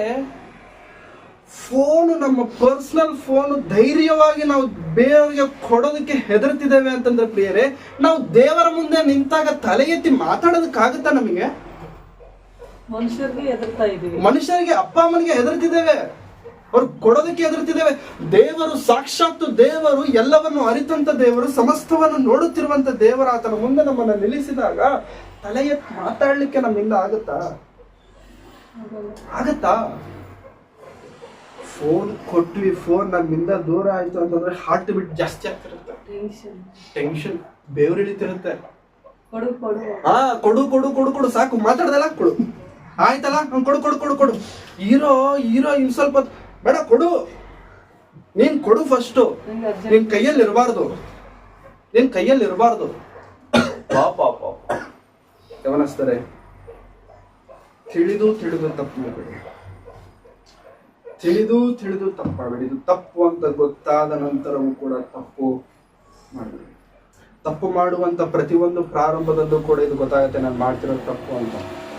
ಗೊತ್ತಾಗದೇ ಇರಲಿಲ್ಲ, ಗೊತ್ತಿರುತ್ತೆ ಅದು ತಪ್ಪು ಅಂತ ನಮ್ಮ ಗ್ರಹಿಕೆಗೆ ಸಿಕ್ಕಿದ ತಕ್ಷಣ ಬೇಡ ಯಾರಾದ್ರೂ ನಮ್ಗೆ ಪರಿಚಯ ಇಲ್ಲದೆ ಇರುವಂತವ್ರು ನಮ್ಗೆ ಹತ್ರ ಆಗ್ತಿದಾರಾ? ಬೇಡ. ತಪ್ಪು ತಪ್ಪು ತಪ್ಪು. ದೂರ ದೂರ ದೂರ. ತುಂಬಾ ಫೋನ್ಗಳು ಬರ್ತಿದಾವ, ತಪ್ಪು ತಪ್ಪು ತಪ್ಪು. ಫೋನ್ ಬರಬಾರ್ದು. ತುಂಬಾ ಮೆಸೇಜ್ಗಳು ಬರ್ತಿದಾವ, ಮೆಸೇಜ್ ಬರಬಾರ್ದು, ತಪ್ಪು. ಇದು ಸರಿಯಲ್ಲ. ನಾನೊಂದು ವೇಳೆ ಲೋಕದಲ್ಲಿ ಇದ್ದಿದ್ರೆ ಸರಿ ಆಗ್ತಿತ್ತು. ಇವಾಗ ನಾನು ಬೈಬಲ್ ಹಿಡಿದು ಬಿಟ್ಟಿದ್ದೇನೆ, ವಾಕ್ಯದ ಪ್ರಕಾರವಾಗಿ ಬದುಕಬೇಕಂತ ಅಂದ್ಕೊಳ್ತಿದ್ದೇನೆ, ಹಾಗಾಗಿ ನನಗೆ ತಪ್ಪಿದು. ಇಲ್ಲಂತಂದ್ರೆ ಇದೇನು ದೊಡ್ಡ ತಪ್ಪೇ ಅಲ್ಲ. ಹೌದಾ? ತಪ್ಪಾ ಪ್ರಿಯರೇ? ಇದು ತಪ್ಪ ಇಲ್ಲ, ತಪ್ಪೇ ಅಲ್ಲ. ಇವತ್ತಿರುವಂತ 2024ನೇ ಇಸ್ವಿಯಲ್ಲಿ ಇದು ತಪ್ಪಲ್ಲ. ಬೈಬಲ್ ಹಿಡಿದಿರೋದ್ರಿಂದ ತಪ್ಪು, ವಾಕ್ಯದ ಪ್ರಕಾರವಾಗಿ ನಡೆಯುತ್ತಿರುವುದರಿಂದ ತಪ್ಪು, ಸಭೆಗೆ ಹೋಗುತ್ತಿರುವುದರಿಂದ ತಪ್ಪು, ದೇವರ ಮಾತುಗಳನ್ನ ಕೇಳುತ್ತಿರುವುದರಿಂದ ತಪ್ಪು. ದೇವರು ಮಾಡಬಾರ್ದು ಅಂತ ಹೇಳಿದ್ದಾರೆ ಪ್ರಿಯರೇ, ಮಾಡಬಾರ್ದು ಎಂಬುದಾಗಿ ಹೇಳಿದ್ದಾರೆ, ಮಾಡಬಾರ್ದು. ನಮ್ಮ ಮಕ್ಕಳನ್ನು ನಾವು ಸರಿ ಮಾಡ್ಕೊಳ್ಳೋಣ, ನಮ್ಮ ಹೃದಯಗಳನ್ನು ನಾವು ಸರಿ ಮಾಡ್ಕೊಳ್ಳೋಣ, ಸ್ಥಿರ ಮಾಡಿಕೊಳ್ಳೋಣ. ಯವನಸ್ಥನು ತನ್ನ ನಡತೆಯನ್ನು ಶುದ್ಧಪಡಿಸಿಕೊಳ್ಳುವುದು ಯಾವುದರಿಂದ? ವಾಕ್ಯದಿಂದಲಲ್ಲವೇ? ನಿನ್ನ ಧರ್ಮಶಾಸ್ತ್ರದಿಂದಲ್ಲವೇ? ಮಕ್ಕಳಿಗೆ ವಾಕ್ಯ ಹೇಳ್ಕೊಡಿ, ಮಕ್ಕಳಿಗೆ ವಾಕ್ಯ ಓದ್ಲಿಕ್ಕೆ ಸಮಯ ಕೊಡಿ, ಮಕ್ಕಳಿಗೆ ವಾಕ್ಯ ವಾಕ್ಯ ವಾಕ್ಯ ವಾಕ್ಯ ವಾಕ್ಯ ವಾಕ್ಯ. ಅವ್ನು ದೊಡ್ಡವನಾದ್ಮೇಲೆ ದೊಡ್ಡವನಾದ್ಮೇಲೆ ಓದಲ್ಲ ಸರ್. ಅವನು ಏನೋಗ್ತಾನೆ ದೊಡ್ಡವನಾದ್ಮೇಲೆ? ನಮ್ಮ ಅಪ್ಪ ಅವಾಗ ಹೇಳ್ತಿರ್ತಾರೆ, ಓದಿ ಓದಿ ಓದಿ ಓದಿ ಬೈಬಲ್ ಓದಿ ಓದಿ. ನಾವು ಕಣ್ಣು ಕಾಣಿಸ್ತಿಲ್ಲ, ಈಗ ಕಣ್ಣು ಮಂಜಾಗ್ಬಿಟ್ಟಿದೆ, ಚಿಕ್ಕ ಅಕ್ಷರಗಳು ಕಾಣ್ತಿಲ್ಲ, ದೊಡ್ಡ ಅಕ್ಷರಗಳು ಬೇಕು. ದೊಡ್ಡ ಅಕ್ಷರಗಳು ಒಂದು ವೇಳೆ ಇದ್ರೂ ಕೂಡ ಅದನ್ನ ಸರಿಯಾಗಿ ಓದ್ಲಿಕ್ಕೆ ನಮ್ಮಿಂದ ಆಗ್ತಿಲ್ಲ. ಓದಿ ಓದಿ ಓದಿ ಯಾವಾಗ ಓದ್ತೇವೆ? ಯಾವಾಗ ತಿಳ್ಕೊಳ್ತೇವೆ? ಯಾವಾಗ ಅರ್ಥ ಆಗುತ್ತೆ ದೇವರು ನಮಗೆ? ಇಸ್ರಾಯೇಲ್ಯರಿಗೆ, ಯೆರೂಸಲೇಮಿಗೆ ದೇವರು ಹೇಳುವಂತ ಮಾತು, ಇನ್ನೆಷ್ಟು ಕಾಲ ಬೇಕು ನೀನು ಶುದ್ಧನಾಗಲು? ಇನ್ನೆಷ್ಟು ಕಾಲ ಬೇಕು ನೀನು ನಾನು ಸರಿಯಾಗಲು? ಪ್ರಿಯ ಯವನಸ್ಥರೇ, ದಯಮಾಡಿ ಅರ್ಥ ಮಾಡ್ತೀನಿ. ಒಂದು ವೇಳೆ ನೀವು ಮಾಡುತ್ತಿರುವಂತ ಪ್ರೀತಿಯ ಹೆಸರಲ್ಲಿ ಅದು ಏನಾದ್ರೂ ಇದೆಯಲ್ಲ, ಅದು ಒಂದು ವೇಳೆ ದೇವರ ಚಿತ್ತವಾದರೆ ಅಂದರೆ ಆತನು ಕೂಡ ಆಕೆಯೂ ಕೂಡ ದೇವರ ಸೇವೆಯಲ್ಲಿ ಆಸಕ್ತರಾಗಿ ಇಬ್ಬರು ಸೇರಿ ದೇವರ ಸೇವೆಯಲ್ಲಿ ಏನಾದರೂ ಮಾಡುವುದಕ್ಕೆ ಸಿದ್ಧರಾಗುವುದಕ್ಕೆ ಒಂದು ವೇಳೆ ಅಂಥ ಆಲೋಚನೆ ಉಳ್ಳವರಾಗಿದ್ದಾರೆ, ವೆರಿ ವೆಲ್ ಸೆಲೆಕ್ಟೆಡ್. ಒಳ್ಳೆ ನಿರ್ಣಯ ಅದು, ಒಳ್ಳೆ ನಿರ್ಣಯ. ಅದನ್ನು ಮುಚ್ಚಬೇಕಾದಂತ ಅವಶ್ಯಕತೆ ಇಲ್ಲ, ಅದನ್ನು ಬಚ್ಚಿಡಬೇಕಾದಂತ ಅವಶ್ಯಕತೆ ಇಲ್ಲ. ಆದರೆ ಎಲ್ಲಾರ ತರ ನನಗೂ ಇರಬೇಕು, ಎಲ್ಲಾರ ತರ ನಾನು ಹಾಳಾಗ್ಬೇಕು, ಎಲ್ಲಾರ ತರ ನಾನು ಫೋನ್ಗಳು ಮಾಡ್ಬೇಕು, ಎಲ್ಲಾರ ತರ ನಾನು ಚಾಟಿಂಗ್ಗಳು ಮಾಡ್ಬೇಕಂತ ಒಂದು ವೇಳೆ ಆ ತರ ಇರುವುದಾದ್ರೆ ತಪ್ಪು ತಪ್ಪು ತಪ್ಪು ಅಂತ ಗೊತ್ತಿದ್ದಾಗಿಯೂ ಕೂಡ ತಪ್ಪನ್ನು ಮಾಡುವಂಥದ್ದು ಇನ್ನೂ ದೊಡ್ಡ ತಪ್ಪು ಮಾಡೋದು ಬೇಡ. ದೇವರಿಗೋಸ್ಕರ ದೇವರ ಮಾತುಗಳು ನಮ್ಮ ಹೃದಯದಲ್ಲಿ ಇಟ್ಟುಕೊಳ್ಳೋಣ. ಇದು ತಪ್ಪು ಅಂತ ಗೊತ್ತಾದ ನಂತರ ಅದನ್ನು ಮತ್ತೆ ಮತ್ತೆ ಮಾಡಬೇಕಾದಂತ ಅವಶ್ಯಕತೆ ನಮಗೆ. ನಮ್ಮನ್ನು ನಾವು ಸರಿ ಮಾಡ್ಕೊಳ್ಳೋಣ, ನಮ್ಮ ಕುಟುಂಬಗಳನ್ನು ಸರಿ ಮಾಡ್ಕೊಳ್ಳೋಣ, ನಮ್ಮ ಆಲೋಚನೆಗಳನ್ನು ಸರಿ ಮಾಡ್ಕೊಳ್ಳೋಣ. ಸೊಸೈಟಿ ಬದಲಾಗಬೇಕು ಅಂತ ಯಾರು ಬದಲಾಗಬೇಕು ಗೊತ್ತಾದ್ರೆ? ನಾನು ಬದಲಾಗಬೇಕು. ಸೊಸೈಟಿ ಬದಲಾಗಬೇಕು ಅಂತಂದ್ರೆ ಅವ್ನು ಬದಲಾಗಬೇಕು, ಯಾರು ಬದಲಾಗಲ್ಲ. ಫಸ್ಟ್ ನಾನು ಬದಲಾಗಬೇಕು. ನಾನು ಬದಲಾದ್ರೇನೆ ಎಲ್ಲ ಬದಲಾಗುತ್ತೆ. ನಾನು ಬದಲಾಗಿಲ್ಲ ಅಂತಂದ್ರೆ ಏನೂ ಬದಲಾಗಲ್ಲ. ಹಾಗಾಗಿ ಬದಲಾಗೋಣ. ಇದುವರೆಗೆ ನಾವು ಒಂದು ವೇಳೆ ತಿಳಿಯದೆ ತಪ್ಪು ಮಾಡ್ಬಿಡ್ತೀವ, ದಯವಿಟ್ಟು ಅದನ್ನ ಅಲ್ಲಿಗೆ ನಿಲ್ಲಿಸಿ. ಬೇಡ, ಅದು ತಪ್ಪು ಅಂತ ಗೊತ್ತಾಯ್ತಾ? ನಿಲ್ಲಿಸಿ. ಇನ್ನು ಮುಂದೆ ದೇವರ ಮುಂದೆ ಮೊಣಕಾಲ ಹಾಕಿ, ದೇವರೇ ನಾನು ತಪ್ಪು ಮಾಡಿದೆ, ತಿಳಿಯದೆ ನಾನು ತಪ್ಪು ಮಾಡಿದೆ, ಇನ್ನು ಮುಂದೆ ತಪ್ಪು ಮಾಡದೆ ಇರುವಂತೆ ನನಗೆ ಸಹಾಯ ಮಾಡಿ, ಕೇಳಿ ಬೇಡಿ, ಕಣ್ಣೀರು ಸುರಿಸಿ. ದೇವ್ರು ಕೈ ಬಿಡಲ್ಲ ಪ್ರಿಯರೇ, ದೇವ್ರು ಮೋಸ ಮಾಡಲ್ಲ. ಕರೆದಾತನು ಆತನ ಕೈ ಬಿಡುವಂತ ದೇವರ. ಪ್ರಿಯ ಯವನಸ್ಥರೇ, ಪ್ರಿಯ ತಂದೆ ತಾಯಿಗಳೇ, ಸರಿ ದೇವರ ಮಾತುಗಳು ನಮ್ಮ ಹೃದಯದಲ್ಲಿ ಇದೆಯಾ? Please try to understand. ನಮ್ಮ ಹೃದಯದಲ್ಲಿ ದೇವರ ಮಾತುಗಳು ಅವಾಗಲೇ ನಾವು ಸರಿಯಾಗುತ್ತೆ, ಅಥವಾ ಸರಿಯಾಗೋದಕ್ಕೆ ನಮ್ಮಿಂದ ಸಾಧ್ಯವೇ ಇಲ್ಲ. ಸರಿಯಾಗುತ್ತೆ. ದೇವರಿಗೋಸ್ಕರ ನಾವು ಬದುಕು, ದೇವರ ನಾಮವನ್ನು ಮಹಿಮೆಪಡಿಸೋಣ, ನಮ್ಮ ಜೀವನದ ಮೂಲಕ, ನಮ್ಮ ಬದುಕಿನ ಮೂಲಕ. ಎಲ್ಲವನ್ನೂ ಕೊಟ್ಟಿದೆ ದೇವರೇ, ನನಗೆ ಸ್ತೋತ್ರ. ಏನೂ ಇಲ್ಲದೆ ಹೋದಾಗಿ ಕೂಡ ದೇವರೇ ನಿನಗೆ ಕೊಟ್ಟವನು ನೀನೇ, ತೆಗೆದುಕೊಂಡವನು ನೀನೇ. ಕೊಟ್ಟರೂ ದೇವರೇ ಸ್ತೋತ್ರ, ಕೊಟ್ಟಿಲ್ಲ ಅಂತಂದ್ರೂ ಕೂಡ ದೇವರೇ ನಿನಗೆ ಹೇಳ್ತೀರ ಮಕ್ಕಳ ಜೀವನ ಗ್ರೇಟ್. ಕೊಟ್ಟರು ದೇವರೇ ಸ್ತೋತ್ರ. ಕೊಡಬೇಡ, ಕೊಡ್ಲೇಬೇಡ, ಆದ್ರೂ ಕೂಡ ನಿನ್ನನ್ನು ಕೊಂಡಾಡ್ತೇನೆ. ನಿನ್ನನ್ನು ಕೊಂಡಾಡೋದಕ್ಕೆ ನನಗೆ ಕಾರಣನೇ ಬೇಕಿಲ್ಲ, ಸುಮ್ಮನೆ ಕೊಂಡಾಡ್ತೇನೆ ನಾನು ನಿನ್ನ. ಕೊಟ್ಟರೂ ಸ್ತೋತ್ರ, ಕೊಡದೇ ಸ್ತೋತ್ರ. ದೇವರಿಗೋಸ್ಕರ ಜೀವಿಸ್ತೀನಿ. ಯವನಸ್ಥರೇ, ಇದು ಬಹಳ ಅಮೂಲ್ಯವಾದಂಥ ಸಮಯ. ಈ ಸಮಯ ದೇವರಿಗೋಸ್ಕರ ಮಾತ್ರ ಉಪಯೋಗಿಸಬೇಕು. ನೀವು ಮೊದಲು ದೇವರ ರಾಜ್ಯಕ್ಕಾಗಿಯೂ ನೀತಿಗಾಗಿಯೂ ತವಕ ಪಡಿರಿ, ಅವುಗಳೆಲ್ಲವೂ ನಿಮಗೆ. ನೀವು ಚಿಂತೆ ಮಾಡಬೇಡಿ. ನೀವು ಮೊದಲು ಚಿಂತೆ ಮಾಡಿ ದೇವರಿಗೋಸ್ಕರ, ನೀವು ಮೊದಲು ಯೋಚನೆ ಮಾಡಿ ದೇವರ ಸೇವೆಗೋಸ್ಕರ. ನಾನು ಹೆಂಗ್ ಉಪಯೋಗ ಪಡ್ತಿದ್ದೇನೆ ದೇವರಿಗೋಸ್ಕರ ಯೋಚನೆ ಮಾಡಿ. ಏನ್ ಮಾಡ್ತಿದ್ದೇವೆ? ನೋ ಒಂದು ಒಳ್ಳೆ ಆಲೋಚನೆ ನಿಮಗೆ ಬಂದ್ರೆ ಸಭೆಯಲ್ಲಿ ಕುಳಿತುಕೊಂಡು ಮಾತನಾಡಿ, ಯವನಸ್ಥರೆಲ್ಲರೂ ಸೇರಿ ಇಂತಹ ಕಾರ್ಯವನ್ನ ಮಾಡೋಣ ಅಂತ ಹೇಳಿ. ಯವನಸ್ಥರು ಬಲ, ಯವನಸ್ಥರು ಧೈರ್ಯ, ಯವನಸ್ಥರು ಶಕ್ತಿ. ಅದು ಲೋಕಕ್ಕೆ ಆಗಿರಬಹುದು, ದೇವರಿಗೆ ಆಗಿರಬಹುದು. ಆ ಶಕ್ತಿಯನ್ನ ಸುಮ್ಮನೆ ಸೈತಾನನಿಗೆ, ದೆವ್ವಕ್ಕೆ ಕೊಡಬೇಡಿ, ದುಷ್ಟನಿಗೆ ಕೊಡಬೇಡಿ. ಅವನು ಹಾಳು ಮಾಡ್ತಾನೆ. ಅವನು ಹಾಳು ಮಾಡೋದಕ್ಕೂ ಕೆಡಿಸೋದಕ್ಕೂ ಬರ್ತಾನೆ. ಬೇಡ, ದೇವರ ಕೈಗೆ ಕೊಡ, ದೇವರ ಸೇವೆಗೆ ಕೊಡ. ಅತ್ಯುನ್ನತ ಸಿಂಹಾಸನದ ಮೇಲೆ ನಮ್ಮನ್ನು ಕುಂದಿಸ್ತಾರೆ. ಉನ್ನತೋನ್ನತವಾದಂಥ ಶಿಖರಗಳ ಮೇಲೆ ದೇವರು ನಮ್ಮನ್ನು ಕುಂದಿಸ್ತಾರೆ. ನಮ್ಮ ಊಹೆಗೆ, ನಮ್ಮ ಆಲೋಚನೆಗೆ ನಿಲುಕದೇ ಇರುವಷ್ಟು ಸ್ಥಾನಮಾನಕ್ಕೆ ದೇವರು ನಮ್ಮನ್ನು ಕರ್ಕೊಂಡು ಹೋಗ್ತಾರೆ. ಆ ಹಂಬಲ, ಆ ಒಂದು ಭರವಸೆ, ಆ ಒಂದು ಆತುರತೆ ನಮ್ಮನ್ನು ದೇವರ ಎಂದಿಗೂ ಕೈ ಬಿಡುವ ಮಾತ್ರ ಅಲ್ಲ. ಕುರುಡರಂತೆ ದೇವರ ಮೇಲೆ ಆಧಾರವಾಗೋಣ, ಕುರುಡರಂತೆ ದೇವರನ್ನ ಫಾಲೋ ಮಾಡೋಣ. ದೇವರ ಒಳ್ಳೆಯ ಜೀವವುಳ್ಳ ಲೋಕಕ್ಕೆ ದೇವರು ನಮ್ಮನ್ನ ಸೇರಿಸ್ತಾರೆ. ಯಾವುದಕ್ಕೂ ಆತರ ಪಡೋದು ಬೇಡ, ಹರಿಬೇಡ, ಆತರ ಪಡೋದು ಬೇಡ. ಆತರ ಪಟ್ಟು ನಿರ್ಣಯಗಳನ್ನು ತೆಗೆದುಕೊಂಡಿರುವಂಥದ್ದು ಯಾವುದು ಕೂಡ ಸಕ್ಸಸ್ ಆಗಲ್ಲ ಪ್ರಿಯರೇ. ಆತರ ಪಟ್ಟು ಯಾವುದೋ ನಿರ್ಣಯ ತೆಗೆದುಕೊಳ್ಳಬಾರದು. ಯೋಚನೆ ಮಾಡಿ, ಪ್ರಾರ್ಥನೆ ಮಾಡಿ, ಕೇಳಿ ದೇವರನ್ನ. ದೇವರ ಮುಂದೆ ಮನಕಾರ ಹಾಕಿ ಕೇಳಿ. ದೇವರೇ ನಮಗೆ ಬೇಕಾದಂಥ ಮಾರ್ಗವನ್ನ ತೋರಿಸ್ತಾರೆ. ದೇವರಿಗೋಸ್ಕರ ಜೀವಿಸೋಣ. ಮುಗಿಸೋದಕ್ಕಿಂತ ಮುಂಚೆ ನಾವು ಮೊದಲು ಓದಿರುವಂತಹ ವಾಕ್ಯದ ಭಾಗ, ಕೀರ್ತನೆಗಳ ಗ್ರಂಥ,